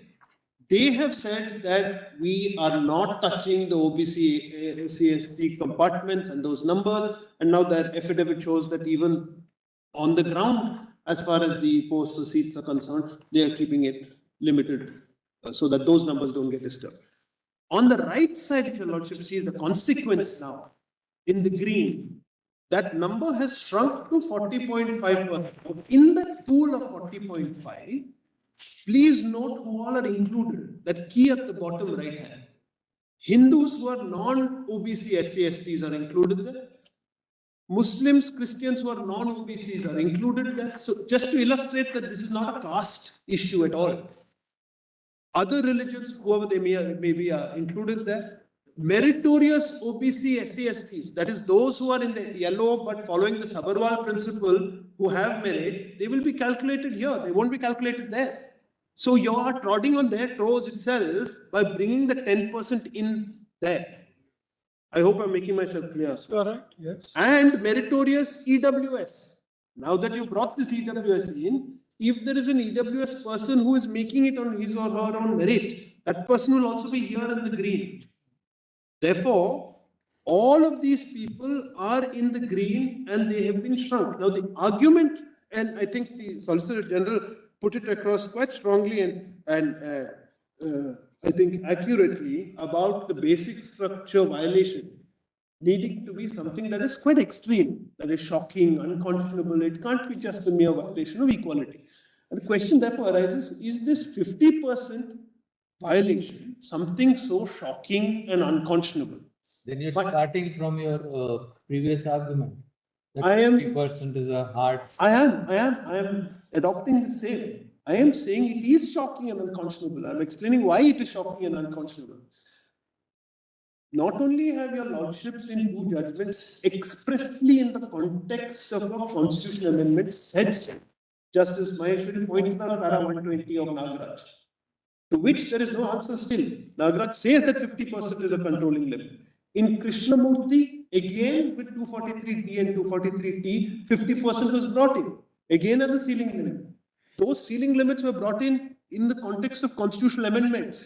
So your lordships already in 2 benches of 5 have said that is the standard. Your lordships have said that. In addition, the Attorney General's written submission that your lordships will take, I'll just read out one sentence from page 13, where he said, this is para 23. Para 23, page 13, if your lordship don't have it ready at hand, I'll read it out. Yes. Based on these very arguments, is referring to Chinnaya, one would be entitled to contend that the words other than the classes mentioned in clause 4 and 5 in Article 15.6 and the words, Which page you said? it's page 12, bottom, going into page 13, para 23, I'm sorry. Based on these very arguments, one would be entitled to contend that the words other than the classes mentioned in 4 and 5 and 15.6 and other than the classes mentioned in clause 4 and 16.6 cannot possibly be invoked to seek the same reservation as the one extended to the EWS forming part of the general category. In case a similar reservation was to be extended for the EWS and the backward classes, the reservation would then automatically exceed the 50% limit, and this would be counterproductive since the argument of the repetition is that exceeding 50% would damage the basic structure of the Constitution. So even this argument acknowledges the fact of the basic structure would happen if it was 50%. Therefore, it was therefore that the words other than the classes mentioned in should be enacted while conferring the benefit of reservation in the EWS and general category. So even the government admits that they accept this, and their way of countering it is to create this additional 10% compartment, saying it's a separate compartment. So even they acknowledge the strength of 50% being a ceiling limit. Plus, If we followed their argument correctly, sir, this was a specific argument. The 50% ceiling is not right. sacrosanct. That's What is I agree. I'm just going by what they have stated here. I'm saying that what the argument we have made. That has been their emphasis that 50% is not sacrosanct. that's what they've said. And the reason for saying that we cannot have it as a basic feature is, as the solicitor said, that you can't have something which is flexible as a basic feature. Now, I would show your lordship the NJAC judgment. You don't have to go to the judgment. Briefly, what was it? 124A was brought into the constitution. It brought in a commission which had 6 members. Those 6 members included 2 members of civil society nominated by the Chief Justice, the Prime Minister, and the leader of the opposition or the single largest party. In those 6, 3 were judges, 3 were non-judges.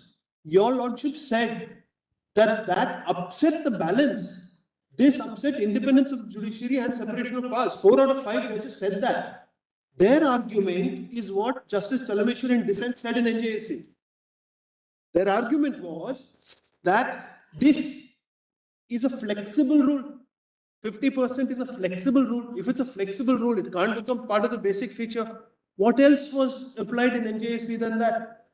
A question of numbers, where your lordships feel that since the judiciary doesn't have 4 out of 7, but only 3 out of 6, it violates the basic structure. It was treated to be unconscionable. It was treated to be something which was shocking, using the words of Justice Krishna, unscrupulous. It was so extreme that it violated the basic feature.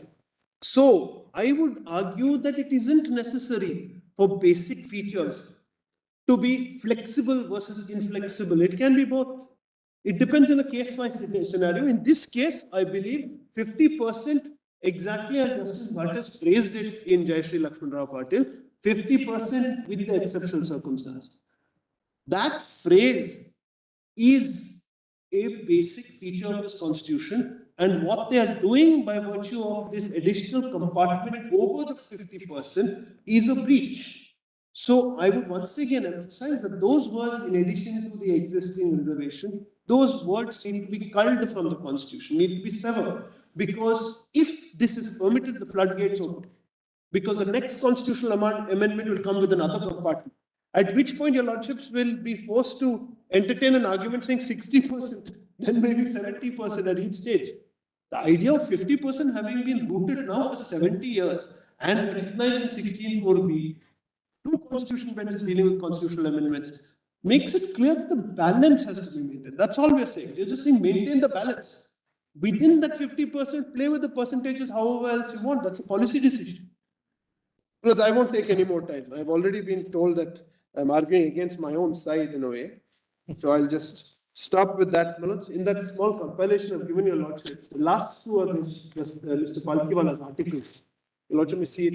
We the people or we the nation. Yes, we the nation. I'm most grateful. Most grateful. Thank you. Who comes next? Yes, please. Lord, I have prepared a compilation, Lord, which contains, Lord, the written submission which I already filed. What it means is that every succeeding council is again, giving us compilation after compilation. No, my Lord, That makes our task So- difficult, but not that I'm opposing or coming in there. I'm not giving, Lord, 60 pages or 100 pages. How which do we the respond? Solicitor General gave us. We respond. He took us by surprise. Lord, to cut short our, Lord, submissions, what I have done is, Lord, whatever I have given earlier, I have made it as a compilation. It's not something new. The Lordship sees, Lord, annexure. 11 page, Lord, I'll tell you, Lordship. Lord, my written submission which was given earlier is annexure P. Before you begin, the art of responding doesn't mean that you write down beforehand and down. When Golaknath was argued here, I am told, Yes. it was argued only for 3 weeks. And then the propositions were given by the council who opened Mr. Arve's money. And when he reached point number 10, till then, that is till 1966, there were no written submission. When he reached point number 10, Justice J.C. Shah threw down the pen and said, now I'm not going to write. I'm not your steno. Please put it in writing. That's how it began. And now we have this. And my lord, on a lighter font. look at the font size, yes. Lordship, Oh, my lord, that there are less number of. That had been Lord, asked in so far as, every learned council. Yes. That this insurance policy fonts. but if I follow, Difficult, sir, you. if I follow Mr. Tushar Mehta, then I have to give him, Lord, at least 10 pages. I read. 14, we said 3 pages and that Yes. was Yes. your outline. Now this is 14. No, my lord, this is actually, my lord, it contains the earlier one which you have already given. Then, my lord, list of citation at page number, my lord, 7, which you have already given. And rejoinder, my lord, if your lordship sees only, my lord, 6 pages. We will, perhaps, I think we'll have to take a call, whether we go by your original submissions. No, my lord, this is only a reply. My lord, we are only, my lord, we are giving a rejoinder, my lord, to whatever we have made submission, because lot of submissions have been made. My lord, this is not a case as my lord Ravi Verma said. We'll again call upon all the councils. Yes. to put in the rejoinder submissions in not exceeding 3 pages. Yes, my lord. Lord, if your lordship sees, yes, greatly obliged. Yes. Lord, we wanted, 14, no?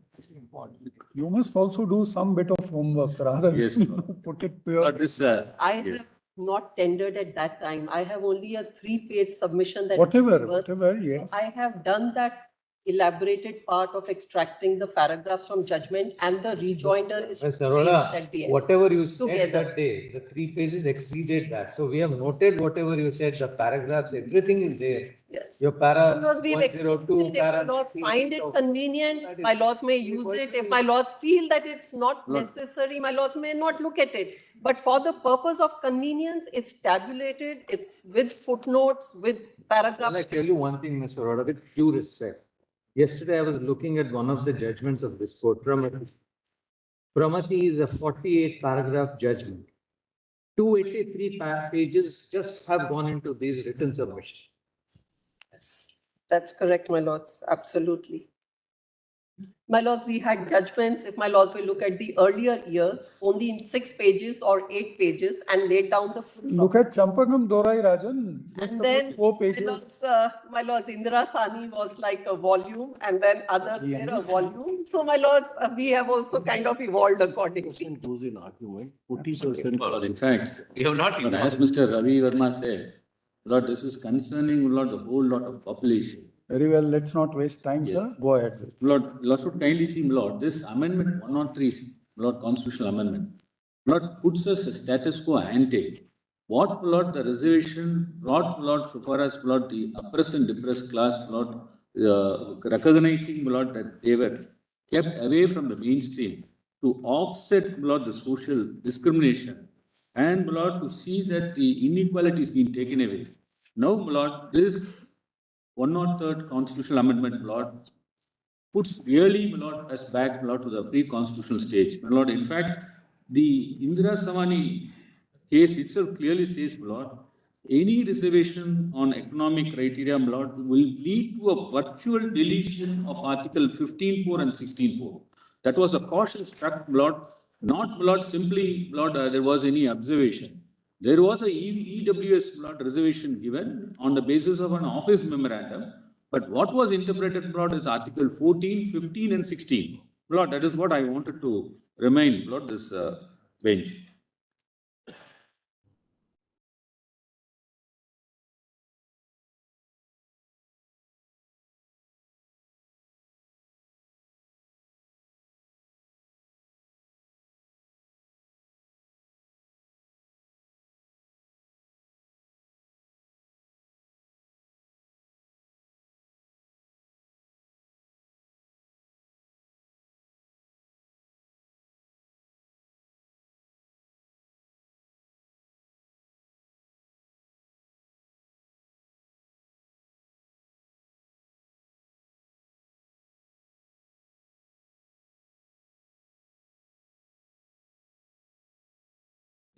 That, Lord, only to uplift, Lord, the poor, Lord, this reservation is brought.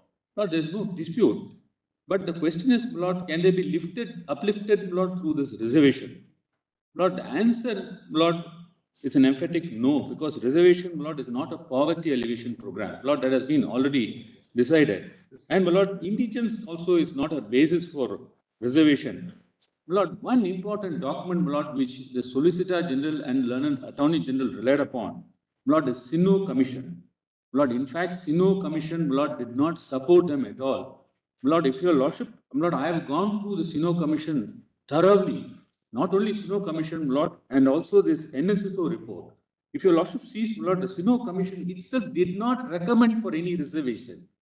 The Sino Commission said that if you want to give reservation on the basis of Lord, economic criteria, then abolish all type of reservation and give reservation on the basis of economic criteria for all of them, irrespective of caste, creed, and religion. Lord, that is the observation, Lord, that I have even mentioned, Lord, page number 695 and 696 of the convenience compilation. Much is said about the Sino Commission, Lord. In fact, Sino Commission, Lord, has not supported their arguments at all. Lord, paragraph number 8.6 to 8.9, what they have said is, Lord, they have said target welfare schemes to bring in for EWS in the FC category. That is what, Lord, the Sino Commission has said. Lord, in fact, Sino Commission, Lord, has gone to the extent of even saying that there is no data available, Lord, so far as the economic backward class is concerned. They have said it in categorical terms. Lord, I have said that, Lord, in paragraph paragraph E, Lord, 1E, it's at page number 712. Lord, in fact, the Sino Commission itself has recommended to conduct socio-economic surveys of economic backward classes within the forward caste. Lord, that is at page number 711. That, Lord, page 711. Sino Commission has gone to the extent of saying that, Lord, there is no empirical data so far as the economic backward class are concerned. Therefore, Lord, in absence of, Lord, empirical data, Lord, reliance of Sino Commission, Lord, at page number 24, Lord, on the basis of one NSSO survey, and, Lord, which has been relied by the Attorney General, Lord, to say that 31.2% of them are, Lord, poor from the forward caste is concerned. Lord, my humble submission, Lord, that data itself is wrong. Why, my Lord, I'm saying that data itself is wrong is, I have gone into that NSSO data, my Lord. In fact, I've given even the, my Lord, where it can be downloaded. That NSSO data is nothing but, my Lord, it's a household consumer expenditure, employment and unemployment data. The survey was conducted, my Lord, on 1,24,680 households in 7,999 villages. And, Lord, no, Lord, survey was conducted on social status. Lord, in fact, if you Lord sees, Lord, H, I've clearly said H. NSO data is for different purposes. Lord, reliance for identification of backward class, Lord, nowhere this NSSO speaks about, Lord, economically backward classes or economically weaker sections. Lord, in fact, they themselves admits, Lord, that the social group which they meant is, Lord, they used to, Lord, do a random sampling, walk into some house, ask one person, head of the family, and then collect the data. That is what they have said. Now, do they not reflect the entire family? Your Lordship knows in an entire family, economic condition varies from each and every one. My brother may be rich, Lord, I may be poor, and my younger brother, my Lord, may be in a different category. But that is the data, my Lord, which they have collected, and they themselves have said, my Lord, that these are all the data which we have collected. Therefore, my Lord, my humble submission would be, so far as reliance of the Sino Commission, my Lord, and the data, my Lord, which it relies upon NSSO, my Lord, is not going to help them in any way, my Lord, for bringing in this reservation. The Lord knows for any sort of reservation, this court has been, my Lord, very categorical that you should need an empirical data. When Sino Commission itself admits that we don't have any empirical data insofar as the economic backward class is concerned, how will you justify your economic weaker section data is concerned? because your affidavit, your counter affidavit, your arguments, everything, my lord, relies upon the Sino Commission. Sino Commission, in fact, relies upon NSSO, and NSSO makes it very clear this is not one which relates to a social status or for a not a EW's not a C or for a not a backward classes. That's what it's very clear. Then, my lord, my humble another submission is about the compartment theory. My lord, one of the arguments, my lord, of learned Advocate General is that Attorney General is that this is a watertight compartment. The reservation is given insofar as the one compartment, they can't seek reservation from the other compartment, my lord. And the 10% they say, my lord, is an exclusive reservation so far as the lord, the forward caste is concerned, that is EWS. My lord, my humble submission would be, my lord, this compartment theory, my lord, enunciated by Lord Learned Attorney General, my lord, cannot be correct because your lordship knows, my lord, the backward classes or, my lord, the scheduled class and scheduled tribe, they can even compete, my lord, in the open category. In fact, my lord, I have given the citations also, my lord, I will not trouble your lordship by reading that. Then, my lord, your lordship knows, my lord, that your lordship can see, my lord, the two judgments, Samatha Andolan Samiti, as well as, my lord, this Tirupari Saran, where, my lord, they say that Lord, competing in the open category, they can't be even counted, Lord, in the reserved category. That is what it says. Therefore, this open category is meant for all. It cannot be counted, Lord, towards their quota. Now, Lord, one of the argument is that extraordinary situation, Lord, arises. Lord, what is extraordinary situation? Now, Lord, if a lordship sees Sino committee, Lord, they never considered, Lord, or dealt with an issue of an extraordinary situation. Or, Lord, the bill has dealt with an extraordinary situation. In fact, Lord, due to the economic growth, Lord, the poverty has reduced. Lord, in fact, after the judgment of Indira Savani, Lord, the judgment in J.C. Lakshman Rao Patel, Lord, they have made it very clear, Lord, what is that extraordinary circumstances? They mean, Lord, cut off from the mainstream. Lord, here, they are already in mainstream. Lord, they are already in mainstream. That is what the finding of Indira Savani's case.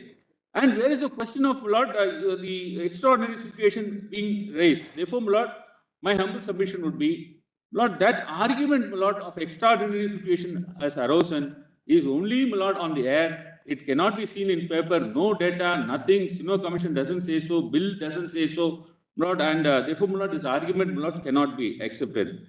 Lord, this Sino Commission was very mysterious, my lord. I should place this because this is the order of this court, my lord. I am going to take your lordship, my lord, how the Sino Commission surfaced. Yes. You have limited time. Yes. Why? Lord, I have said, yes, Lord, I have said why it was kept, Lord, as a secret document. I have given the page number also, my lord. This court has recorded that, my lord, in another case. Lord, I will not trouble your lordship, my lord, by saying that. Lord, in fact, my lord, the arguments, Lord, that it is a reasonable classification, Lord, all that, Lord, they are not able to meet out. In fact, Lord, we have even said the with power and the guided power test violation. Lord, we have also said about that. Lord, if your lordship sees, Lord, point R, Lord, in fact, there is a categorical observation, Lord, in Ashoka Kumar Thakur, that, Lord, inclusion of forward caste, Lord, and reservation violates the basic structure of the Constitution. Lord, there is a categorical finding, Lord, by the Constitutional Bench, in fact, Lord, that extracts the Indira Savani 2, Lord, observations also. Lord, in fact, I have, Lord, given data in Annexure C as to how, Lord, this rightful share in government jobs, Lord, is still a distant dream. And, Lord, the persisting rampant discrimination is happening, Lord. If your lordship sees Annexure C, Lord, from page 15 to 26, Lord, I will only show, Lord, one data, Lord, that is at page number 18. The lordship can see this data. It is, in fact, is a right to information, Lord, news item, Lord, reflected in Hindu, Lord, at page number 18. The lordship can see, Lord, what is the percentage of, Lord, the officers, Lord, in OBC concern, Lord, in the government department. In fact, Group A is 14%, Group B is 15%, C is 17%, D is 18%. In fact, Lord, one data also says, you lordship kindly see, my lord, page number 16. Not even a single person, my lord, is in the President's Secretariat, OBC cadre. That is what it says, my lord, in page number 16. Then, my lord, your lordship would kindly see, my lord, the other arguments where, my lord, the double reservations and all, I don't want to go, my lord. In fact, it is not a double reservation. my lord, open category, my lord, if they come and compete, my lord, that is that cannot be counted as a reservation at all. Lord, my humble submission would be this: 103rd Amendment, my lord, is not a mere violation, but it is an abrogation of the constitutional core values. Then, so far as, my lord, the learned Solicitor General, my lord, submission is concerned, my lord, my learned friend questions as if, my lord, there cannot be any judicial review. My lord, my lord, insofar as the constitutional amendments is concerned, my lord, he would say, unless, my lord, the chair, legs of the chair is broken. My lord, we are demonstrating, my lord, to your lordship, that, my lord, the edifice of our constitution, my lord, is built upon and stands on several my lord, pillars. Remove any one of them, the constitution collapse. Lord, in fact, if your lordship sees, my lord, the language of the preamble, well, that was taken from the resolution itself, my lord. The resolution, your lordship knows, my lord, it is a resolution adopted on 22/1/1947. Kindly note down, my lord. Yes. That resolution, one of the resolution, clause 5, is equality and equal opportunity. Now, whether that, Lord, can be removed, Lord, this is considered to be a basic human rights. Lord, equality is considered to be a basic human rights. Lord, along with the liberty. Lord, they are essential features of Constitution. Yes. Now, my lord, if this edifice, one of the, my lord, pillar is removed, my lord, what are all, my lord, the edifice of the Constitution, what are the pillars, my lord, I will just name, my lord, I leave it to your lordship, my lord. So far as first one is concerned is sovereign democratic republic, then justice, social, economic and political, then liberty of thought, expression and belief, faith and worship, equality of status and opportunity. Now, each one of them, Lord, is important, and collectively they assure the way of life to the people and which the Constitution guarantees. Lord, this is the undertaking where, my Lord, the people have come together. Now, today you wanted to remove this. Lord, we have one anomaly, my Lord. That is what I wanted to show your Lordship, my Lord. In Tamil Nadu, your Lordship, kindly see Annexure D, my Lord. In Tamil Nadu, kindly come to Annexure D. Lord, these backward classes, page number 27, Annexure D. Lord, these backward classes, Lord, have not been still included, Lord, in the union list. Now, what will happen to them? They are the reserved candidates insofar as the state is concerned, but till today, my lord, they have not been given reservations, my lord, insofar as the union list is concerned, and they cannot compete, my lord, in the central government jobs. Now, that is why, my lord, I say, my lord, that inequality still prevails. Going by the submissions made by the learned counsel, if they happen to be in that EWS category, they will certainly be entitled. Lord, that is what, Lord, they will say, my lord, that it will go into the EWS category. But if your lordship sees, my lord, that creamy layer also will come into force. Lord, creamy layer will also be entitled yes. in the open category of 40%. Yes, Lord, I just pointed out, Lord, what is the difficulty. Right. But that argument doesn't take us further. Yes, Lord. Now, my lord, if your lordship sees, my lord, I will skip that, my lord. Now, if your lordship sees this controlling article, I will come to this controlling article. Lord, I was talking about. Mr. Wilson, you are eating into everybody. No, my lord, I am not, my lord, still I have 10 minutes more. Yes. Yes. Lord, so far as I'll finish, I'll complete it, my lord. Yes. Lord, so far as this 8 lakhs criteria is concerned, Lord, how there is no controlling. Lord, in fact, this honorable court, Lord, has recorded as the events, Lord, how they came out with the office memorandum and how the writ petition, Lord, came before this honorable court challenging that 8 lakhs criteria. Lord, I've said in paragraph G, H and I. Lord, in fact, Lord, if your lordship sees that 8 lakhs category, page number 28 in 14 different states, I've given that. Lord, they have adopted. Wilson, these are all facts. Yes. You can't get into that. Yes. You talked about identity width. Yes, identity width and Lord, they are, Lord, certainly, Lord, they are, Lord, trying to, Lord, take away, Lord, the identity. Thank you, and, Mr. and, Lord, the comparison alone, Lord, I've showed to you, Lordship, the comparison. That facts you can't strike yes, the constitution. greatly obliged, Lord. Lord, but why I'm saying is that, Lord, these things have been gone into, Lord, by the way, this honorable court, Lord, in earlier round of litigations, have said that is, Lord, unconstitutional and it affects the basic structure of constitution. Lord, greatly obliged. Only one thing I have to say, my Lord. Your Lordship gave us a good hearing. Lord, this was a pleasant bench. And my lord, you treated us with utmost dignity and decorum. Lord, in fact, my lord, I would even appreciate that there is water to drink and quench our thirst. Greatly. Thank you. My lords, I will try and be very, very fast and swift. My lords, this contains my original submissions. The last 4 pages are the rejoinder. Out of that 4 pages, it won't be even 2 pages because argument of the other side, as I believe has been addressed, has been put forward. So if my lords may just come to the end, there is a short rejoinder. It will be probably at page 25, just at the end. Please don't look at the first part. There's only one paragraph in the first part that I will advert to, maybe not even read. My lords have small on the rejoinder. Now, my lords, let me just put on issue by issue, as has been urged by the other side, and I have my response there. My lords, as I understand, the learned Attorney General had put a proposition that SC/STs cannot be further subdivided. Now, he refers to Chennaiya in that respect. And he says, therefore, the question of giving EWS to SC/ST categories or for SEBCs does not arise. Now, then he says that if you give it, you cross the 50%. That is the argument that is advanced.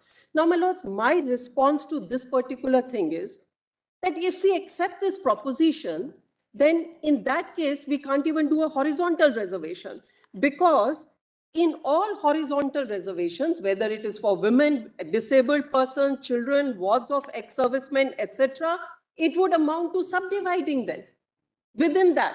So therefore, I respectfully submit that that proposition does not meet the test.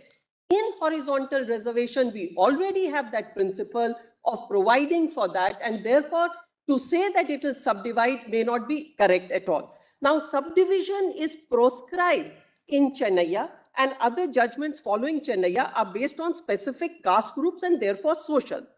Criteria such as economic weakness are lateral, and there is no rationale to discriminate persons belonging to SCBCs, SCs or STs to not allow their participation.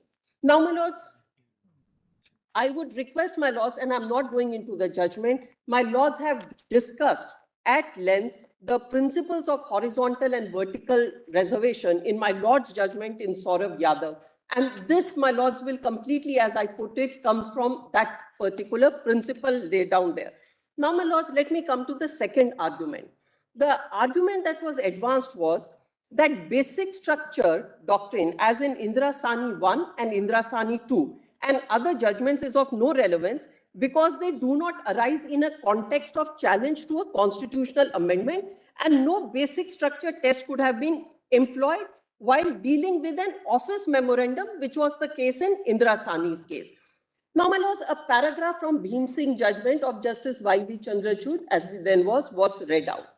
First of all, that passage in Bhim Singh that was read out is actually an obiter. Number 2, that passage has been subsequently overruled in I.R. Coelho.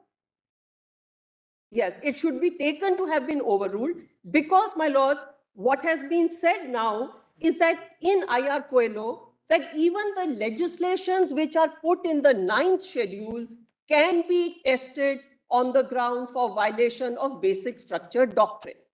And lastly, taking I.R. Coelho and Madras Bar Association, my lords have held, particularly also in I.R. Coelho, march of law. So therefore, precedents and law that has been laid down by this court in Indira Sani is a legal position that tests the basic structure doctrine, and it cannot be said that merely because it was decided in the context of an IO, it cannot be said to be applied to the present amendment. I hope, my lords, I have made myself clear because I am, and my lords will find this Madras Bar Association paragraph extracted here at page number 18. It's only for the convenience of my lords. I've extracted that particular paragraph at page number 18. It's the last few sentences of that paragraph, about 10 lines from the bottom, which lays down the structure after recording arguments on both sides.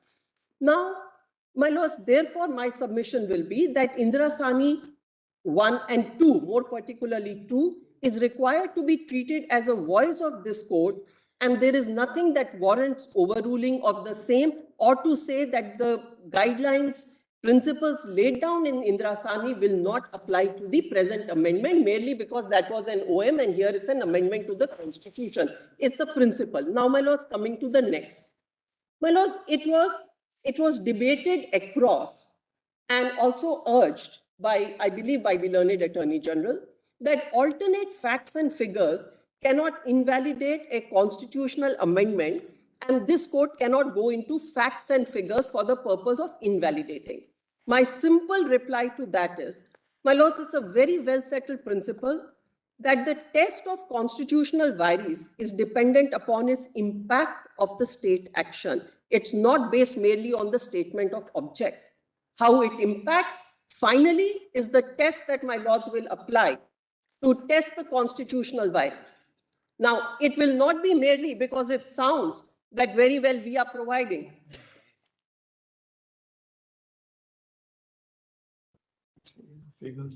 So, my lords, the facts and figures that have been placed before this court will go to show that the impact of this particular state action actually affects the constitutional, it actually affects basic structure doctrine and has an impact which cannot withstand the scrutiny of this court. Now, my lords, it goes to the very core idea of the equality. That's the principle.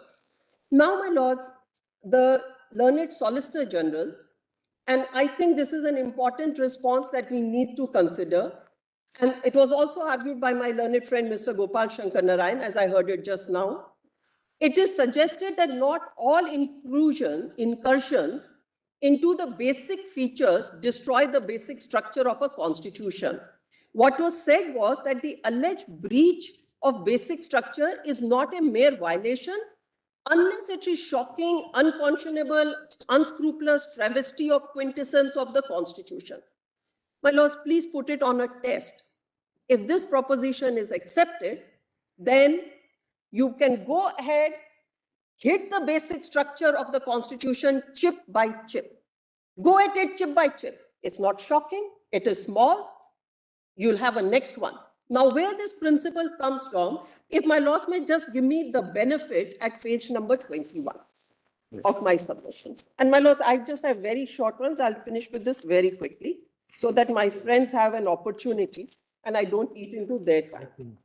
My lords, the principle comes from what is called page number 21, paragraph 19.1, about third line.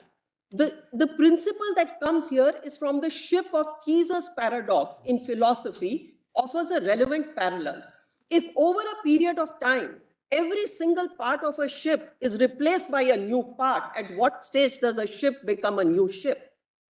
And therefore, if we accept this proposition, that is not shocking. It does not affect. It is something very small. And we can go at it slowly, slowly chipping away. We will one day do not know whether the ship is new or it was what was expected by this course on the principle of a basic structure doctrine. So, my lords, I would respectfully submit that a proposition of that has to be taken with utmost caution and utmost restraint, if I may say so. Now, my lords, I come to the next submission, which is made by a colleague, learned Solicitor General.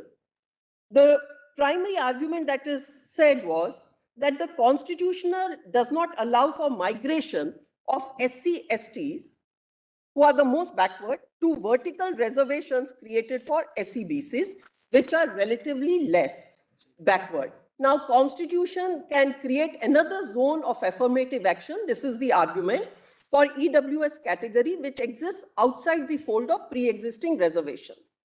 My lords, I would respectfully submit that first of all, we are not here in this matter and we have not tested that principle of migration of SC/STs into the OBCs. There is no argument that is advanced. It is an area that should be left at the time when there is an issue that is raised. Having said that, in any case, in R.K. Sabharwal and down the line, my lords have recognized that while there is reservation for SC/STs and OBCs, that does not prevent them, whether it is under 16.4 and 16.4a, to move into the general categories if they are so meritorious. Now, if migration there from the reserved category to the general category is permissible, now this is taking back to EWS, which excludes other than classes mentioned in clause 4 and 5 of 15 and 16, apply the same test then there. Please consider it that we are then, people are only, there is a limited, I have already argued it, I'm not reiterating. Proportionate reservation is never envisaged under 15 and 16. Only area where proportionate reservation is envisaged, and I think there my learned friend should have pointed out, Mr. Gopal Shankar Narayan, is under 343D and 343D. That is where reservation for scheduled caste, scheduled tribe is proportionate to their population in a constituency, but not under 15. Now, if they are not proportionate, their representation within the reservation class is small and limited. There are many which are left out. There are many which are left out, which may also be eligible under EWS. So therefore, to exclude them by saying that no, there is reservation for them, will be actually failing the test and failing even the test of R.K. Sabharwal, which recognizes that you can be considered under the general category. Now, my lords, very, very quickly, there is an argument that is suggested that exclusion of EWS from EWS is not that of caste, but that of classes who are already receiving the benefit of a special provision. Now, my lords, in this, my reply is, this argument is completely fallacious in my respectful submission. The reservations have been made only for adequate representation and have not been given in proportion to their respective population for each group. Therefore, even within those classes receiving the benefit of reservation, the individuals within the same group, despite being recognized as backward, are unable to receive the benefit. There is therefore no justification advanced to discriminate against them, particularly on an economic criteria, which can only be a lateral consideration. Now, my lords, is just I'm just moving on. Then, my lords, then there is an argument on a breach of 50% limit. My lords, I have in paragraph 24 dealt with it in detail. I'm not going to take the time of my learned friend, but here I have only one submission. Learned solicitor, one minute. Learned solicitor handed over this particular thing saying that there has been an increase of seats, etc. Please, my lords, we cannot forget the fact, whatever be the number of seats, the principle of reservation as envisaged under 15 will apply, and it is not the case made out by the government. So therefore, it will be 50, 40, whatever percentage will apply to these seats. So there cannot be that we have increased the seats, so therefore we have another 10%. Lastly, my lords, there is no mention under 16 whether there is a job opportunity. This is only in the education sector. This is my last point, and this is on the doctrine of severability. I accept the argument advanced by my learned friend on severability. I believe that if my lords were to uphold this, the deletion of the last portion, other than classes mentioned in clause 4 and 5, will serve the purpose. And this principle, my lords, it may not be reading down principle here. I have dealt with in my submission. It might be on a severability. And here, my lords, I place that judgment of Hiralal Hansora versus Kusum Hansora in the domestic violence case, where my lords applied the same test of severability and deleted the. Thank you. My lords, can I have just one thing, just one line, only one line? My lords mentioned about the guardrails for so far as the economic weaker section is concerned. Now, my lords, when the principle is a single criteria of economic backwardness or an economically weaker section, then that cannot be applied differently to different segments of the population. The guardrail is only one, economically weaker. There is no other guardrail. So, my lords, I leave it at that. My lords, I am grateful. We are sorry if we are overshooting our.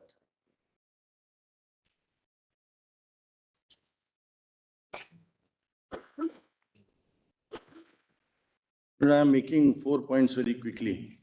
I'll try to finish it, my lord, in 5 minutes. My lord, we had seen, my lord, that the debates, parliamentary debates which are there, which I read out, and even the Constituent Assembly debates which are there, and the provisions, First Amendment, etc., clearly pointed out that as far as the economic criteria was concerned, was something which was excluded. It was not taken into consideration. Actually, I did not mention, but Granville Austin points out, my lord, that at one point of time when this was being drafted, then the economic criteria came in because the Chief Minister of Madras said that it should be included. But when it ultimately bill went, then the economic criteria was something which was not there.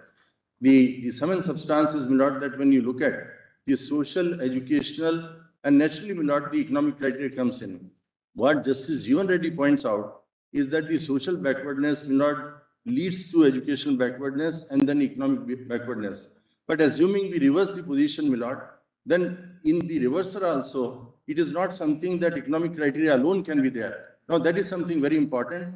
The economic criteria, if we reverse the situation, my lord, as pointed out by Justice Desai, Justice Chennappa, even in that situation, it is necessary that the component of education backwardness and social backwardness, they come in, because they form ultimately, my lord, as we saw the entire debates and discussions in several judgments, really forms, my lord, the equality clause. And that equality clause, my lord, is the basic structure, ultimately drawing at that. And therefore, if you have only the economic criteria, in my humble submission, cannot be the basis of the basis of structure, my lord, which sustains the constitution. So that's not my point number one. The second point is that because the idea ultimately is that you have the equal and unequals, and then you are trying to really see that the unequals strive to not achieve that kind of equality. The second point is, my lord, as far as the circles are concerned, I have little doubt about the circles, because according to me, we cannot put them in, my lord, SC, ST in a smaller circle and then backward classes in the other one and then bring another circle. In my submission, my lord, there is equality, the overall equality, which is one circle. In that circle, we have persons whom we called initially the backward, because SC, ST and backward classes, subsequently it was included because the term which was used was only backward. So within that circle, the idea is that ultimately they strive and achieve the equality. So therefore, my lord, these are two circles which are there, and the outer circle which remains, my lord, outside this 50% as we call it, is a circle which is general in nature. We cannot put it, my lord, that this is a circle and versus the other circle. This is generally for everybody. You cannot bring in any kind of reservation within that particular circle. If possible, what can be done is, because that is something, my lord, the small circle is governed by 15.4 and 16.4, if you put it, my lord, that way. The other circle is 15.1 and 16.1, which is the equality clause read with 14. So in that circle, if you want to do something, what is permissible is the horizontal one. You cannot have vertical reservation in that, because the moment you do it, then what Ambedkar pointed out, that you are virtually negating the entire principle, which even of reservation, because 70-30 example which was given, that you keep on doing it and then the entire principle of reservation, etc. is nullified. Now, my lord, my third point, I think I mentioned this about that you can't have what Learned Attorney General argued, that 50% reserved, and which is, my lord, one category and 50% is other, and therefore we are not touching that one. I don't think we can put it, my lord, as versus something that no, this has been done, and because we have given you everything, therefore we are giving it to other persons. It cannot be. And in one sense, my lord, if you do that, then it becomes caste-based reservation or communal reservation, which has been argued by Professor Verma. Now, my lord, my fourth point is, I'm rushing very quickly, my lord. The fourth point is about the creamy layer. Now, my lord, the question is that if we bring in this principle about the SC, ST, OBC, that on the basis of economic criteria, because 8 lakhs limit is there, 8 lakhs limit is here, and therefore you cannot distinguish or differentiate between the persons who are economically weaker. But the difficulty will be if you, as far as the SC, ST are concerned, because this creamy layer limitation doesn't apply to them, then that part has to be resolved. And that is not permissible if you bring lot persons here. I hope lordships have followed.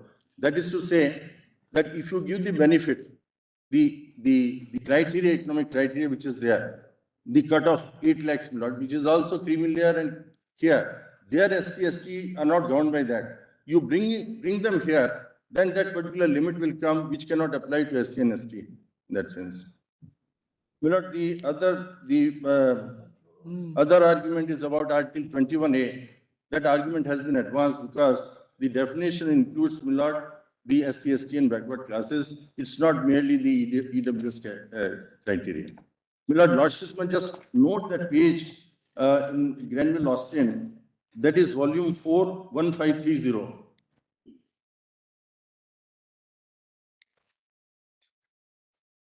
I am not giving the pages, Milord, to Indra Sani and other cases, but I am trying to, Milord, say that shift the position from economic criteria to this one of social backwardness to economic criteria. Ultimately, the essential component of social backwardness, education backwardness should come, then only Milord equality criteria and the basic structure we say will be something. Milord, what we have done is just pass on. Some questions which are put and answers which are in 3 pages. If your Lordships will not wish. Thank you. Yeah. Now don't read that, we'll read it. I am very grateful, Milord. Quickly I summarized, but then I hope I was able. Yes, Mr. Chaw. May I please, Milord? Who Uh, follows Milord, after Dr. Chauhan? Professor Mohan Gopal. My Lord, I have only 2 issues which I want to agitate, my Lord.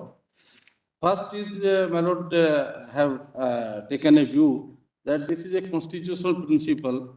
So the interpretation or the basis has been removed.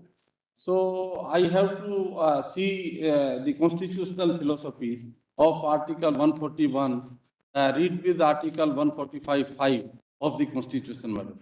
As per the scheme of the Constitution, my Lord, the precedent value of a judgment of this Honorable Court is decided, my Lord. Whether it is a constitutional provision or a office memorandum or a order, my Lord, when my Lord have to test it from a different point of view, if my Lord finally decides that this doesn't violate basic feature, my Lord. So my Lord have to respect the larger bench of Indra Sani, my Lord, because that principle has to be respected and there should be discipline. Because my Lord, in Nagaraj, when Nagaraj was argued, I have raised this issue.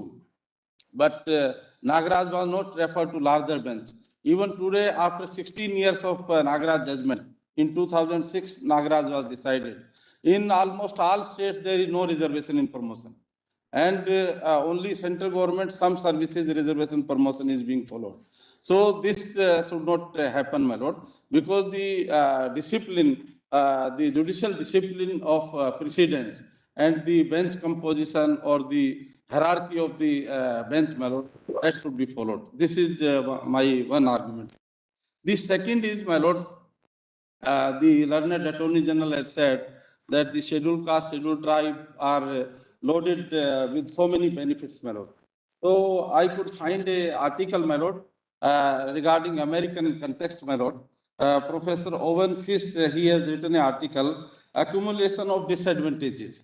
So this article basically, I want to read for a purpose, my Lord, because he has defined that those people who have been historically disadvantaged group, they can only be classified and their subjugation should be continued, my Lord.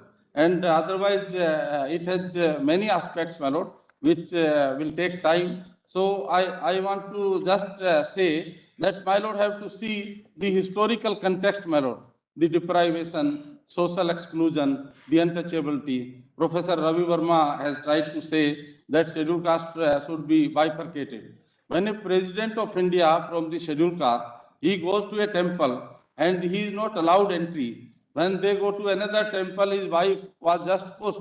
And both the cases, criminal cases are going on for this. So what is the difference between a scheduled caste who is a laborer and who is a president? So my Lord, have to consider all those aspects in mind, because this is a class of a different nature. And we don't want that this reservation should continue. But there should be some reason by which it could be changed. The reason by which the reservation system could be changed is to emphasize on caste, because the deprivation, the discrimination is because of caste, not because of his economic condition. If the economic condition would have been the basis, थोड़ी देर बाद आने दो। Yes, go ahead. If the economic condition would have been the basis, then this type of discrimination would not have been there. And my lord, other aspects I have already argued that social democracy and others. Now I think Professor Mohan Gopal. Thank you. Who's there now? Next to go? Professor Mohan Gopal is Yes. being a little awkward because we have all reached into his time also. So we started with Dr. Mohan Gopal. Submission, my lord. Sir, I do not One want short to submission to inconvenience. make- No, that's all right. We'll go ahead for, how much time would you require? Sir, Gopal, other than Mohan, namely Gopal Shankar Narayan, has taken up half an hour of our time unexpectedly. We did not know that. So I have no time left, sir. I want to make, I had a couple of substantive points to make and there's no time for that, but your time is far more precious than my intervention. No, please, we will try and accommodate, yes, to the extent possible. I have only one singular submission to make, my lord, at the last. Mr. Kalishwaran, please now. Yes. Yes, sir. Whatever you say, sir. I'm at your disposal. I, Disposal.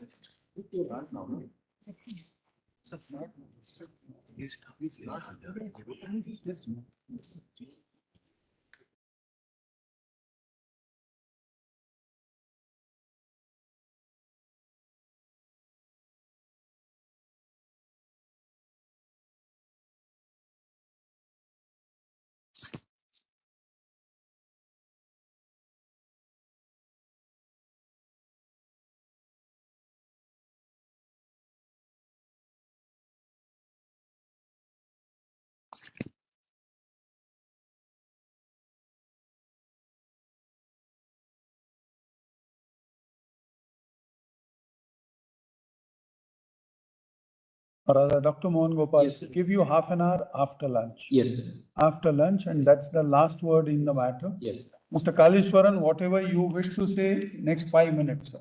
yes, I can I do it now, my lord? Yes, right now. Yes, my submission is only this, my lord. I just wanted to make a rejoinder with Yes, sir. respect to this already provided for argument advanced by the learned Solicitor General and by the learned Attorney General.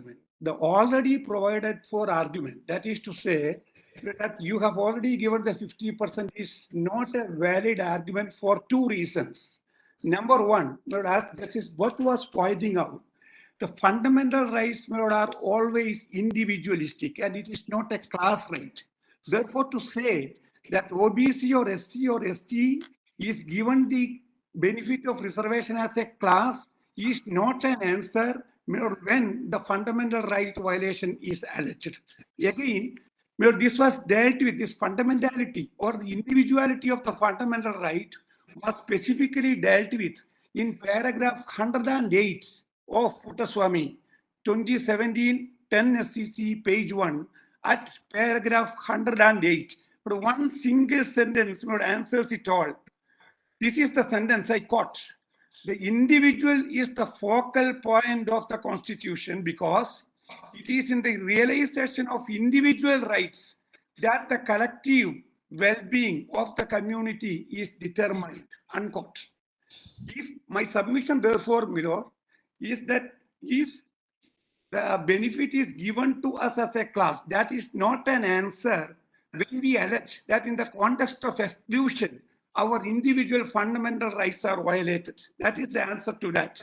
Therefore, Milo, I would therefore also say that if in Puttaswamy it was said that if individual is the focal point of Constitution, I would respectfully try to place with your lordship that what is focal point is also part of basic feature of the Constitution. Therefore, this violation of individual fundamental rights can also be termed as an infringement or as a violence to the basic feature of the Constitution. This is my submission on that. Secondly, very briefly, rather than coining it, but as an equality code, I would respectfully point out that the key test would be to see whether there is discrimination. That is to say, anti-discrimination will be at the core of the basic feature rather than the broader or rather the wider or rather the abstract category of equality code. The question is in the context of exclusion, whether there is discrimination or not. But that will again That way alone will answer the question. And lastly, what I just, in conclusion, I want to thank your Lordship, for streamlining it in such a fantastic way. And I am reminded of modulating the whole deliberation in such a fantastic, disciplined way. I am reminded of what the Times said, about one of the novels by Gabriel Garcia Marquez. The sentence read like this, quote, "There is not one stale sentence, redundant word, or unfinished thought." Obliged. Grateful.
Yes, please.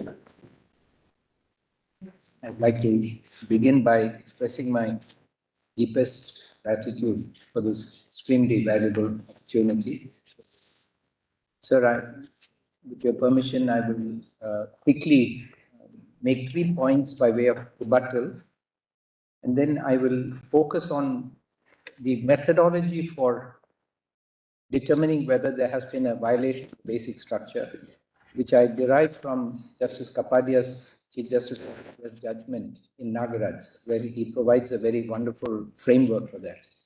And so I'd spend little time on that because I think we need to move towards the methodology for deciding how to, what the issue would be. And lastly, sir, I come to very quickly to possible way forwards in terms of where we can move. So with your permission, sir, I'll begin by making 3 short submissions by way of rebuttal.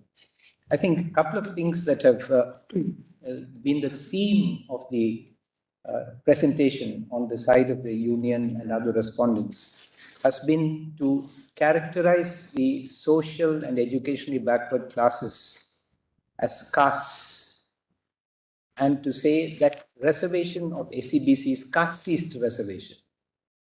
So I want to start, sir, by reading to you very quickly the criteria which are now on the website of the National Commission for Backward Classes for including a community as a backward class. It says, sir, castes and communities. There, first of all, sir, these criteria are divided into 3, as you may know: social, educational, and economic. They have to full any community, any caste or any community generally considered as socially backward. That's number 1. Number 2, castes and communities which mainly depend on agriculture and or other manual labor for their livelihood and are lacking any significant resource base. Castes and communities which for their livelihood mainly depend on agricultural and or other manual labor for wage and are lacking any significant base.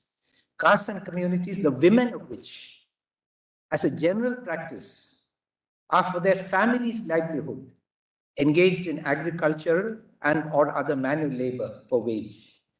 Castes and communities, the children of which, as a general practice, are for families' livelihood of a supplementing families' low income, mainly engaged in agriculture and or manual labor. Castes and communities which in terms of the caste system, not as castes, in terms of the caste system, are identified with traditional crafts or traditional or hereditary occupations considered to be lowly or undignified. So this is a stigma, sir. Castes and communities which in terms of the caste system are identified with traditional or hereditary occupations considered to be unclean or stigmatized. Nomadic and semi-nomadic castes and communities, denotified or Vimukta Jati castes and communities. Caste and this is social, sir. Then this I consider political, although there is no subheading. Caste and communities having no representation or poor representation in the state legislative assembly and or district level Panchayati Raj institutions during the 10 years preceding the date of the application. The term poor representation may be taken to refer to a caste or community whose presence in the body is less than 25% of its proportion in the population. Educational. Castes and communities whose literacy rate is at least 8% less than the state or district average. Castes and communities of which the proportion of matriculates is at least 20% less than the state, and of which the proportion of graduates is at least 20% less than the state. Economic criteria, sir. To be a socially and educationally backward class, you have to fulfill the following economic criteria. Castes and communities, a significant proportion of whose members reside only in kacha houses. Castes and communities, the share of whose members in number of cases and in extent of agricultural land surrendered under the Agricultural Land Ceiling Act of the state is nil or significantly low. Castes and communities, the share of whose members in state government posts and services of Group A and B, classes 1 and 2, is not equal to the population equivalent proportion of the caste or community. So any caste or any community, any group of people that fulfills these criteria are entitled to be a socially and educationally backward class, which is why, sir, this honorable court very rightly recommended that transgenders be included as an OBC community. Transgenders. The National Commission of Backward Classes has recommended that orphans be included in the list of OBCs. So this category, created by the founding fathers of our Constitution, has yielded the desired result. It has become the main category uniting the common people of this country across religion and across caste, across region, across geography, as backward classes fighting for greater representation and a greater share of voice in this country. And as I mentioned last time, sir, every Varna is represented, every religion is represented, every Muslim in Kerala belongs to the backward classes because they really suffer from deprivation. So the first point I want to make very simply, sir, is to rebut this idea that this reservation for communities that fulfill these criteria is being repeatedly vilified as casteist reservation. What is the basis, sir? A caste is entitled to be a class, but casteist mindsets see a class only as a caste because they cannot see anything else, sir, other than a caste when they look. So therefore, I think we must recognize the value of creating a uniting category that cuts across various kinds of deprivation, and we must strengthen it. Now, is that being abused? Yes. What is not abused? And that's why the National Commission for Backward Classes rejected that JAT should be made backward classes. And the government, for political reasons, then government went ahead and gave them OBC category. So these mechanisms are working, sir. And I'm the first to say that these criteria must be strictly applied for the objective of giving voice and representation to people who are living in this condition. And they must be reviewed, monitored, and people who are not in these conditions, which frankly bring tears to my eyes, sir, when I read these conditions. We are talking of actual people, that they should have voice and a share. Otherwise, what is the purpose of our having freedom and democracy, sir? But it should be monitored, and it is not. But we should not throw the baby out with the bathwater, sir. That is my first point. Second, very briefly, sir, is this relationship between weakness and backwardness. I want to rebut the idea, sir, that weakness and backwardness are totally opposed to each other. When I saw the three-circle formula that Honorable Justice Butt put forward, what appealed to me was that there was a continuum running across that circle, and that was weakness. Weakness. The word weakness comes from the Proto-German word Weiku, W-A-I-K-U. It means soft. It will yield. No capacity to resist. So if you take Justice Butt's circle, as he said, at the center you have the greatest weakness of SC and ST. Then you radiate out and the weakness is less. The capacity to resist improves. And at the outer end, I would say are residual categories. Then what he said, what Justice Butt said, reflects also very much, according to me, what Dr. Ambedkar also taught, that there are residual categories that may not be captured effectively within these categories of weaknesses. They're not homogeneous. Their types of weaknesses are hugely varied. They practice very unhealthy habits even towards each other. There's massive human suffering in these groups. And to call them homogeneous because they're assumed to be caste does not do justice to that category, sir. So I think we must understand that weakness is a quality, sir. It's a quality of yielding, being soft. Backwardness is a rank. Are you towards the back or are you towards the front? Weakness produces that rank, but you can't, they're not intended to be opposed to each other. You cannot use backwardness to fight weakness or weakness to fight backwardness because they're two categories. And I saw in these three circles, sir, a rank and a recognition of weakness as I saw it myself. And I thought that was quite very helpful. Lastly, sir, my rebuttal point is, please don't divide the joint family, constitutional joint family of social, economic, and political. Sir. They go together. The rest of the world has just begun to realize that what is social is economic, what is economic is political, what is political is social and economic. They're all different sides of a complex human condition. And so we have moved away, sir, from, in the last 70 years, from measuring poverty simply by looking at consumption and the right to buy food, to multidimensional poverty indicators, where we are looking at various aspects. And we find, sir, that poverty is defined as a multidimensional problem. No less than the IMF said, sir, that it's a multidimensional problem that goes beyond economics to include, among other things, social, political, and cultural issues. This is a recognition that we had in 1950s in our constitution, always speaking of justice, social, economic, and political. And to achieve justice, social, and political, economic, you cannot just look at economic criteria. So separate from Indira Sawhney, sir. Indira Sawhney expressed the right sentiment. Now, if today you were to offer me the proposition that reservation should be on social criteria alone, I will be the first to oppose it, sir. I will say, don't ignore the economic criteria. Don't ignore the political criteria. If you say reservation should be only on political criteria, I will be the first to oppose it. I'm not against economic criteria, but I'm against single point criteria to determine human suffering and human backwardness. Poverty remains an extremely complex morbidity to recognize. But if we have made any progress, it is to realize the complexity, not to reduce it to 8 acres of land or X amount in the bank. So we've left that behind, and I think India will be shamed in the rest of the world if we still show that that is our approach to understanding human suffering, sir. So these are my 3 rebuttals, sir, very quickly. I'm aware of the time.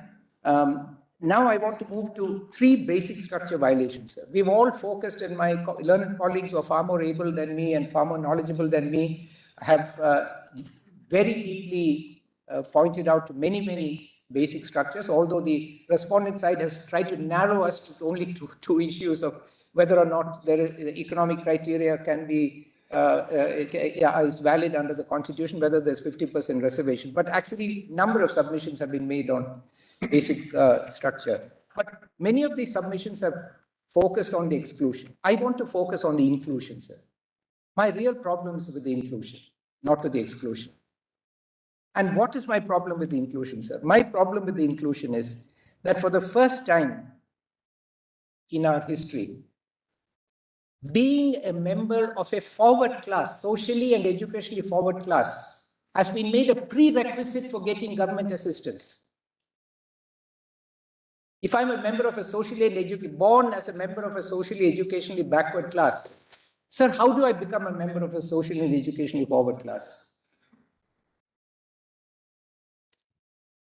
Never before, sir, in the history of this country, has there been a requirement that to get government assistance, you have to be a member of a socially and educationally forward class. You have to be socially and educationally forward. This is why I think until recently, the idea was to tackle financial weaknesses. Yes, there are genuine cases of financial weaknesses. I myself know one person, sir, who's a member of the royal family of a state, and he was telling me how he grew up in utter poverty, had to eat roots when he was a child. And I told him, I said, yes, you had to do that, and you should never have had to do that. Your suffering is no less or no different than any other child in this country. But you must remember that no door was closed to you by society. No door was closed to you. I know someone else who was very poor from a priestly family because the father and the grandfather decided that they want to serve the temple and be priests and live in that condition. But when the children decided, no, we will study, sir, every door opened for them, sir. Every door opened for them.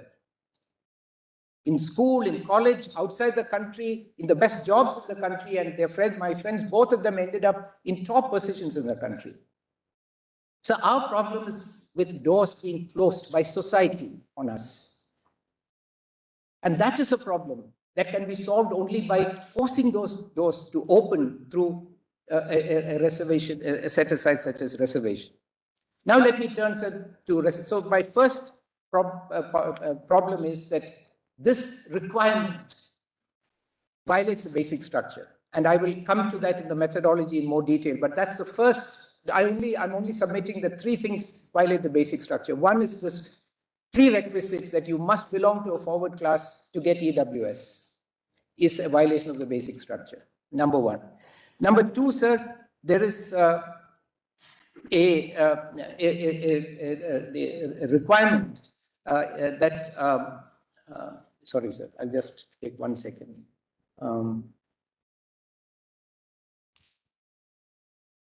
Yes, sir. The second difficulty with the violation of the basic structure is that is about the way 103 amendment treats reservations. Now, I believe reservation is a very dangerous instrument, sir. It's a very dangerous instrument. Because it necessarily involves displacement and discrimination. You're pushing someone out to get a chair, which is why we are before you, sir, because the question is that being done fairly and justly or not?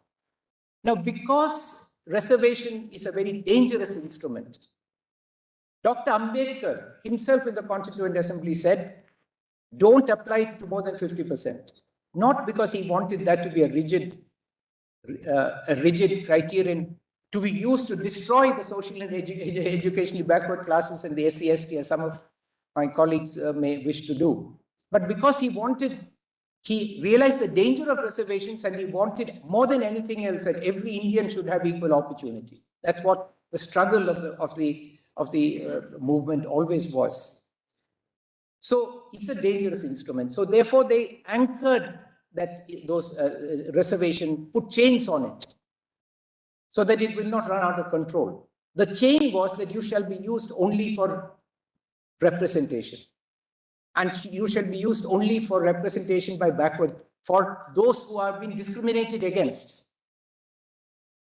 That instrument, you can do anything else. You can help people in any other way. But this dangerous fellow, don't use him for anything else except to open the doors that society closed on you. You use him as a lever to open those doors and nothing else.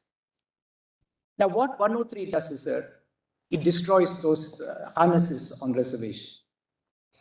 It says to uplift someone. It doesn't matter whether he has suffered from discrimination or not, but to uplift someone, you can use reservation. It is reservation unbound. If this amendment is approved, in short order, sir, there will be thousands and thousands of programs in this country to give exclusive assistance to various groups of people through reservation. Reservation will be unbound and let loose on this country.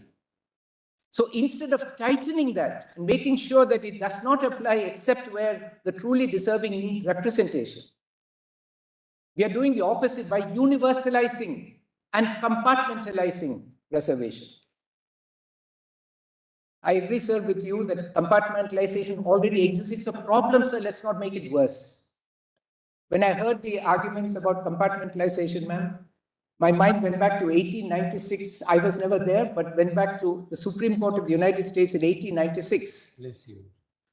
where they considered a case where a law was enacted by the state of Louisiana that railway compartments, it's ironical that the other side used the word compartment, railway compartments will be reserved by race. One compartment for whites, one compartment for blacks. And if you a black entered a white compartment, you would be fined and prosecuted. And so some civil rights activists decided to test that law. A man who was partly white, partly black entered the compartment. He was caught, he was prosecuted. He appealed the case. The case went to the United States Supreme Court in a case called Plessy versus Ferguson, 1896. And in that case, the state argued that what I'm giving is compartments, separate but equal. Separate but equal was the defense of the state. Everyone, no, I'm not taking your share. You won't take my share. What is your complaint? You're getting your own compartment of the same quality. So the state argued separate but equal. And it was upheld by the US Supreme Court in what has today become one of two most disgraced judgments of that great court. It took until 1954, 60 years and 3 or 4 generations before it was reversed in Board versus Brown of Education. So I was reminded of the arguments that were made in Plessy and Ferguson when we heard an argument from our union that we want separate compartments and no one should complain, just be in separate compartments. So this is a violation of the basic structure idea of unity and integrity and harmony and fraternity of this nation. Fundamental violations, sir. If an imprimatur of the Constitution of the Supreme Court is put on this argument, which has now been openly placed before you, sir, you cannot but take judicial notice of this. The Attorney General of the country has placed before the Supreme Court of the country, we want separate but equal. And it took 60 years for the United States to realize that separate but equal is nothing but separate and unequal. That's what it is in reality. And therefore, sir, compartmentalization and unleashing of reservations, reservation becomes a free agent virus running through society, compartmentalizing everyone. What is the legacy that you will leave us, sir? So these are my limited points, sir. I have about 7 minutes left on the basic structure violations. I move to the last part, sir, methodology.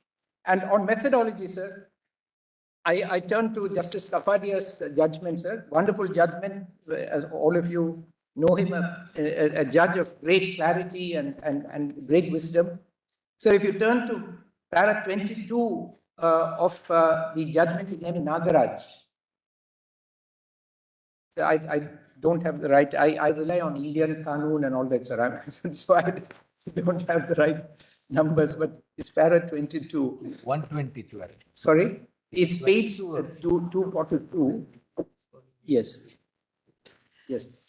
I'll just read the quotation, sir. The question, because my time is limited, I have only 5 more minutes, sir. The question which arises before us is regarding the nature of the standards of judicial review required to be applied in judging the validity of the constitutional amendments in the context of the doctrine of basic structure. So this is exactly on point, sir. Justice Kapadia is giving us a methodology on how to decide the validity of the constitutional amendment of a constitutional amendment in the context of the doctrine of basic structure. Sir, if I would like to go through, but I may need another 4 or 5 minutes, sir, if you permit me, sir.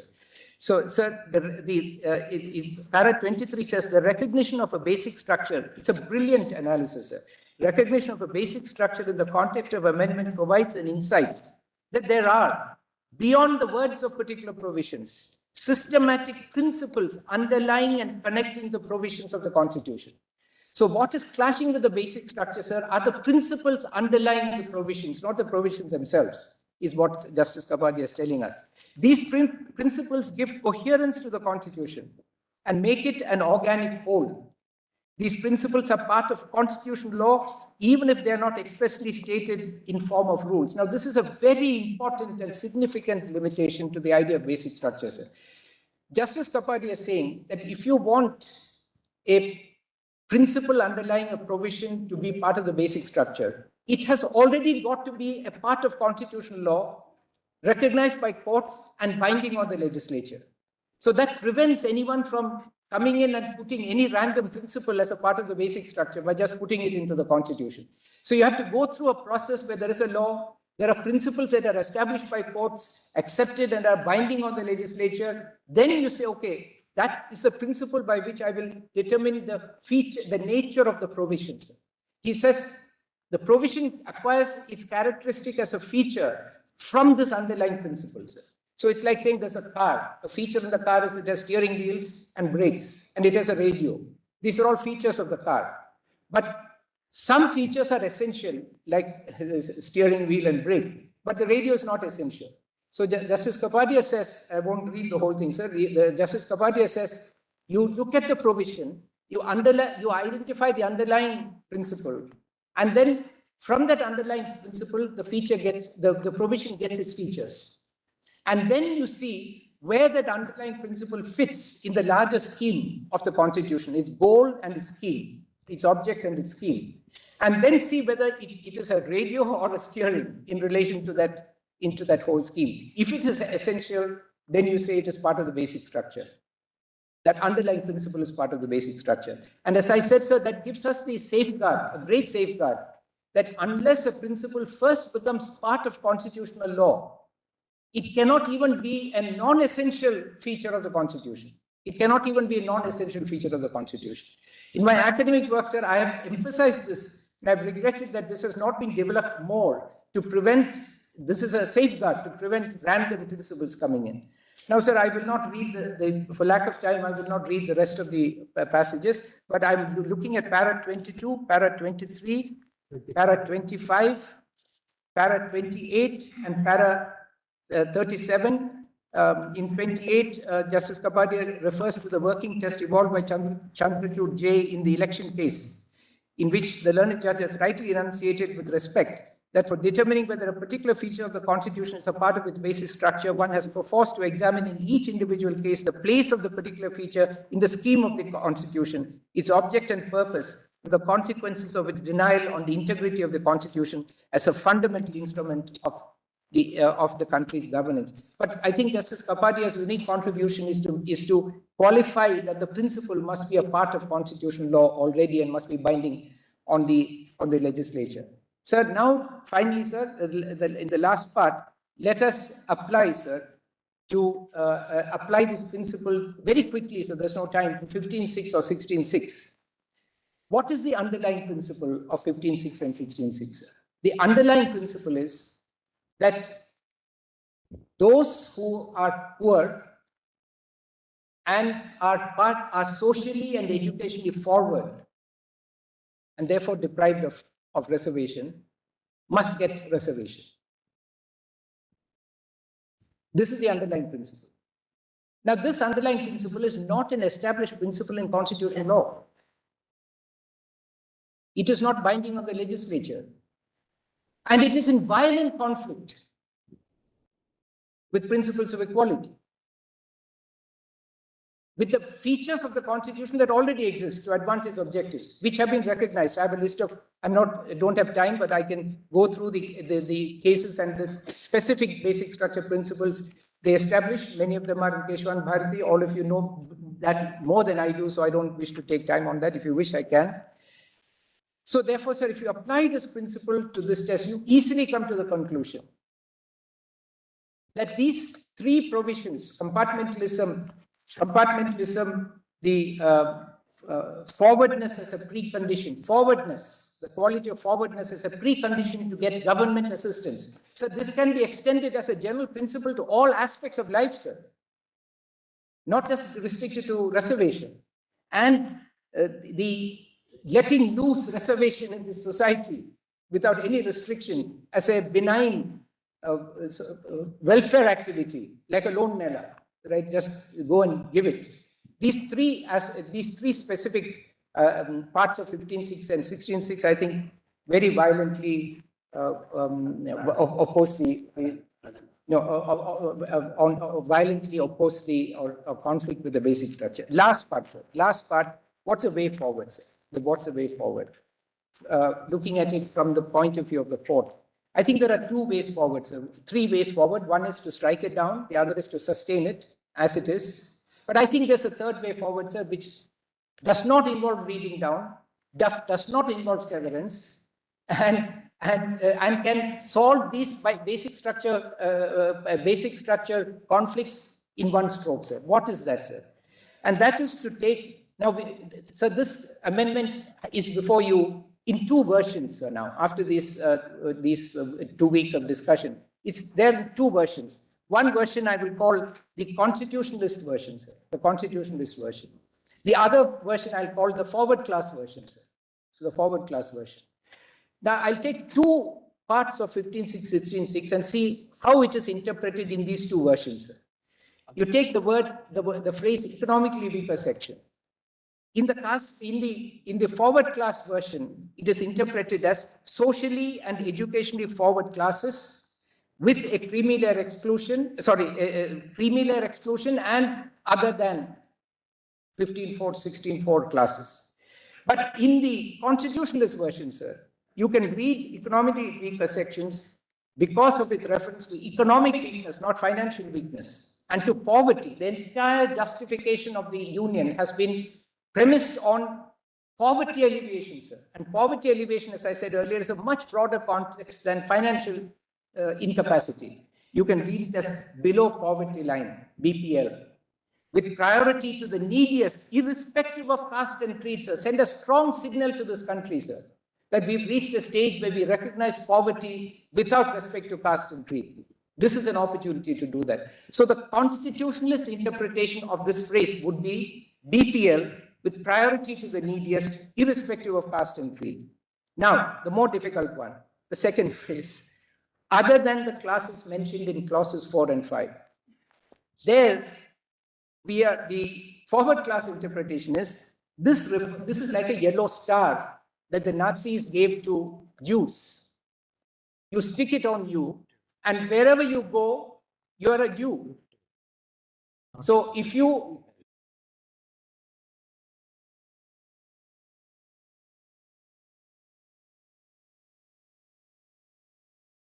it's a yellow star is a social identity, sir. I would argue the status of OBC and SC/ST are only relevant when you are you're claiming or getting that reservation. If you're not in the room for for claiming benefits, you're a human being, sir. Not a yellow star. You're a human being. If I'm an OBC in one state, there is a particular community, I don't wish to name it, it's scheduled caste in Karnataka, it is OBC in Maharashtra. Now, does that person change, sir, morph from OBC into SC/ST when he crosses the border? No, he's just a human being. But his entitlements and claims may change. So socially and educationally forward class interpretation are converting class into caste and attaching OBC, SC/ST to all of us like a caste that stays with you. They cannot see us as human beings anymore except as OBC. So we reject that approach, sir, and take a constitutionalist approach. What is that constitutional approach, sir? It is, we see this other than the classes mentioned in clause 4 and 5 as meaning that the eligibility criteria for forming the sections in Articles 15.6 and 16.6 shall be other than the eligibility criteria for forming the classes in Articles 15.4, 15.5 and 16.4. For example, in 16.4, 16.5, you have to be backward. So you cannot use that eligibility criteria in 15.6, 16.6. You can use poverty. You can use poverty. So other than, sorry.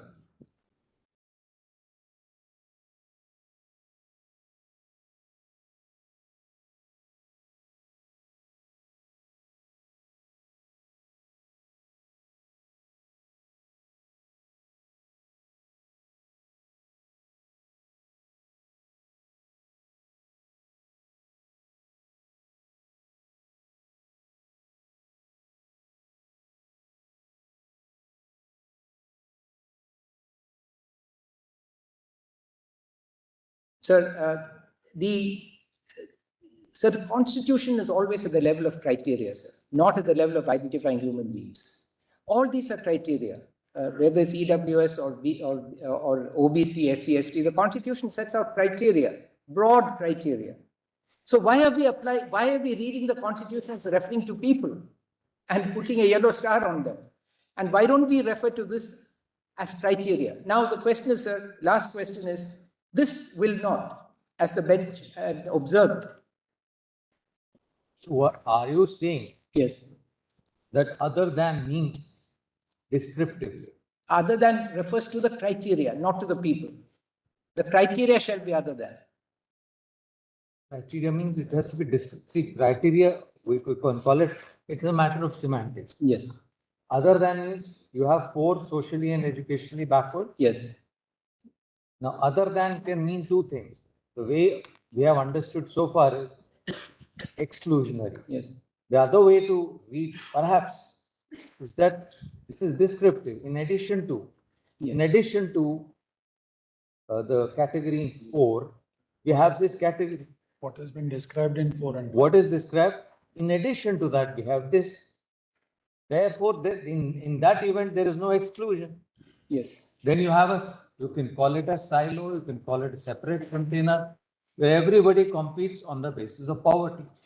No, sir, as you can read it in any manner in a, You are rendering the entire observation.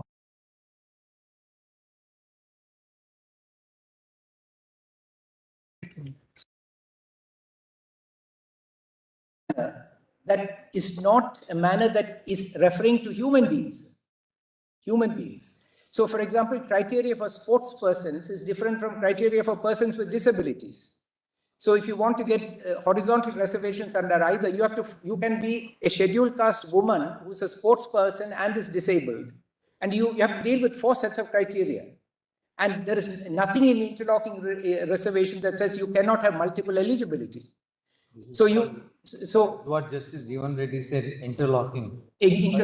Interlocking reservations. So what I'm saying, sir, is that we read these as we ensure that there is no overlap. Now, we can attribute certain rationality in saying that backward classes and weaker sections are very closely interrelated. They're 2 sides of the same coin. Therefore, all the more reason to ensure that the eligibility criteria are distinct and with intelligible differentia.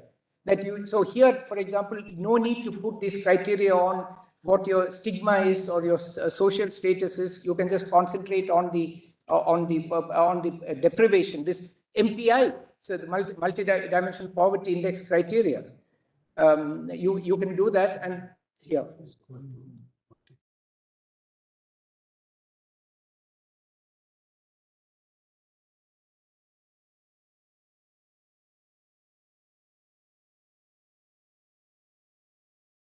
Sorry, sir, sir, forgive me, sir.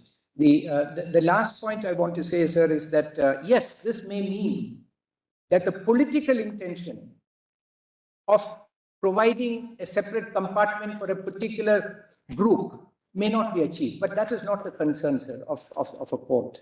And, that will never be the concern of a court. First, this will not be the first time that a political intent has been frustrated by what Justice K.K. Matthew, I forget the judgment, beautifully once called the need for all constitutional provisions to be in fraternity with each other. So when this, whatever the political intent may have been, once 16.6 and 15.6 enters the house of the Constitution, it acquires all the characteristics of all its friends in the Constitution, sir. 21, 19, 14, 16. They're all one big friendly family, sir. And they have to live in harmony together. And so this interpretation, where we say that other than means that the criteria shall be distinct, eligibility criteria shall be distinct to avoid an overlap, will allow you, sir, to keep this going without running into the letting reservation run loose, disconnecting reservation from backwardness or poverty, and without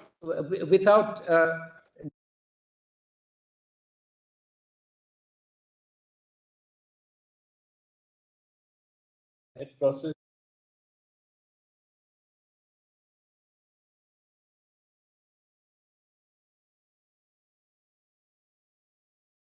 They are disrupting the harmony. This entire process is due in the alternative suggested way forward. It's required to be maybe is taken up only when if we come to a conclusion that these amendments, 103rd amendment, whatever is provided is not otherwise living in harmony with the other provisions of equality wherever they are. If they are otherwise, they could exist in harmony, they could exist. Of course. But it all depends on what interpretation we give it, sir. These are not provisions which are neutral. So as I said, there are 2 interpretations you can give it. One interpretation will allow them to live in harmony, sir. But another interpretation will not. There's no doubt about it, sir. Thank you so much, sir. With my lord permission, I am seeking only 30 seconds. I will point out only 2 things, my lord, 30 seconds, not more than 30. Your data. Yes, my lord. We have seen that. Yes, my lord. I want to point out on 2 things, my lord. I want to point out on data. In Jammu Kashmir, 34% OBC people and 2% reservation in Jammu Kashmir on the OBC category. And that matter pending before the alternative bench in item 105, my lord. And state of Madhya Pradesh, SC, ST, OBC people are 89%, and OBC people, admittedly, 52% population in OBC category, and reservation only 14%. My lord, the ratio is a very important one. I want to read only one paragraph, my lord. This is the, We can't this in this define the, chapter get into that issue, that whether the ratio wise or proportionate representation. yes. What are you hinting at, sir? So, my lord, these people are not adequately represented in the government sector in anywhere, my lord. That's the reason we want to point out. According to you, supposing for instance, in a given state, scheduled tribes are more than what is the percentage of reservation meant for them. This is what you are hinting? My lord, I want to point out this, my lord. In a 52% population in Madhya Pradesh, only 13% people are working in the government and PSU, my lord. So this is the actual situation in the ground level, and they are in 20% reservation given. And Sir, what we are focusing on, and again you would request, sir, how this particular way of looking at the thing would help us in arriving at a conclusion whether this amendment will disturb the basic structure or it disturb the basic features or not. Individual cases or individual layout or spread of the persons or the percentage of persons getting into employment, not getting into employment, maybe because of variety of factors, sir. yes, I want to just point out, reservation is the tool to give an adequate representation all corner of the society. And what you are now trying to say is that there is inadequate representation for certain sections of the society. Yes. Understood. But that is not something that we are called upon to decide. We are called upon to decide completely different dimension of the problem. So we can't by our decision make some kind of, adequate representation for those who are inadequately represented. What we are called upon to decide is what is the reservation, what is the content, whether it violates basic structure or not, correct? Your data is not going to help us in that direction. Only one thing, my lord. If this, my lord, this amendment is upheld, then again, my lord, we are excluded in this amendment. OBC SC is not included. So we are excluded in 10% reservation. Have argued well. I'm sorry. So please rest. I want to just point out, we are already placed the data, my lord, so kindly. That's all right, sir. You have told us at least 4 times. I'm sorry, my lord. We have understood. I take 20 seconds, Lordship, just to apprise that the criteria of 8 lakh limit is pending before court number 2. So That's if all in right. case Lordship is going to upheld or whichever way, it should not be decided on the 8 lakh limit. Okay. We have filed the IA, that is the reason. In this matter, your lordship made a beginning with advanced written submission. Mr. Sharan, we Timeline. want your again assistance on the point because by the time we have come to the close of this particular matter, we started with say 1 unit, today we are 20 units, correct? We want you to again put that in concise form. If you and Mr. Kanu Agarwal, if you can, actually we can bank on your services, please do that in next 3 or 4 days time. Because we'll do it in the next 3-4 days. Not just one suggestion I had, from the experience we have gained here. Because the lordships may consider advanced timelines and advanced written submission as a part of practice directions for constitution bench matters generally. Because the bar is also learning. Because in this matter, you are learning. No, it should be not just constitution bench matters, every 3-judge bench matters. Because the beginning can be made because we are also learning, your lordships, so despite the advanced, we were still submitting. Your lordships, the notes that learned AG and SG will submit, your lordships will give us till Friday to put it to the. What? We The couldn't notes, gather. your lordships, because now there's a flood of material which is coming. Okay, very well. By Friday, we'll submit our notes. What next? Now, please, no more. Submitted your notes. No more. Because your lordships, there's a new. flood That's of all right, that's information all which right. has But come. it's okay. You are appearing for certain interveners. Now, to what extent do we keep on No, your entertaining? lordships, the learned AG and learned SG also. Maybe so. Yes, your lordships. So we'll submit it by Friday as well. Please don't do that. Please don't do that. Lordships, because. We don't want to be confronted with new points. There Let's be won't very be clear. new So points. we are sealing everything now, except where it specifically permitted. It's only That's for, all. No, yes, I don't- it's only for lordships assistance if lordships wants it in Please a let it be proper so. fashion. That's unfair because if you come up We with have some given you points, sufficient rebuttals, time we to will- make your There's own. no new, I'm just submitting, there'll be no new information. We are going to just But put then it in a if manner. it is not in you, please leave it to us. We will Very well, take care. as your lordship desires. Grateful. Yes. Thank you. We'll come back in 5 minutes, sir. Right, ma'am.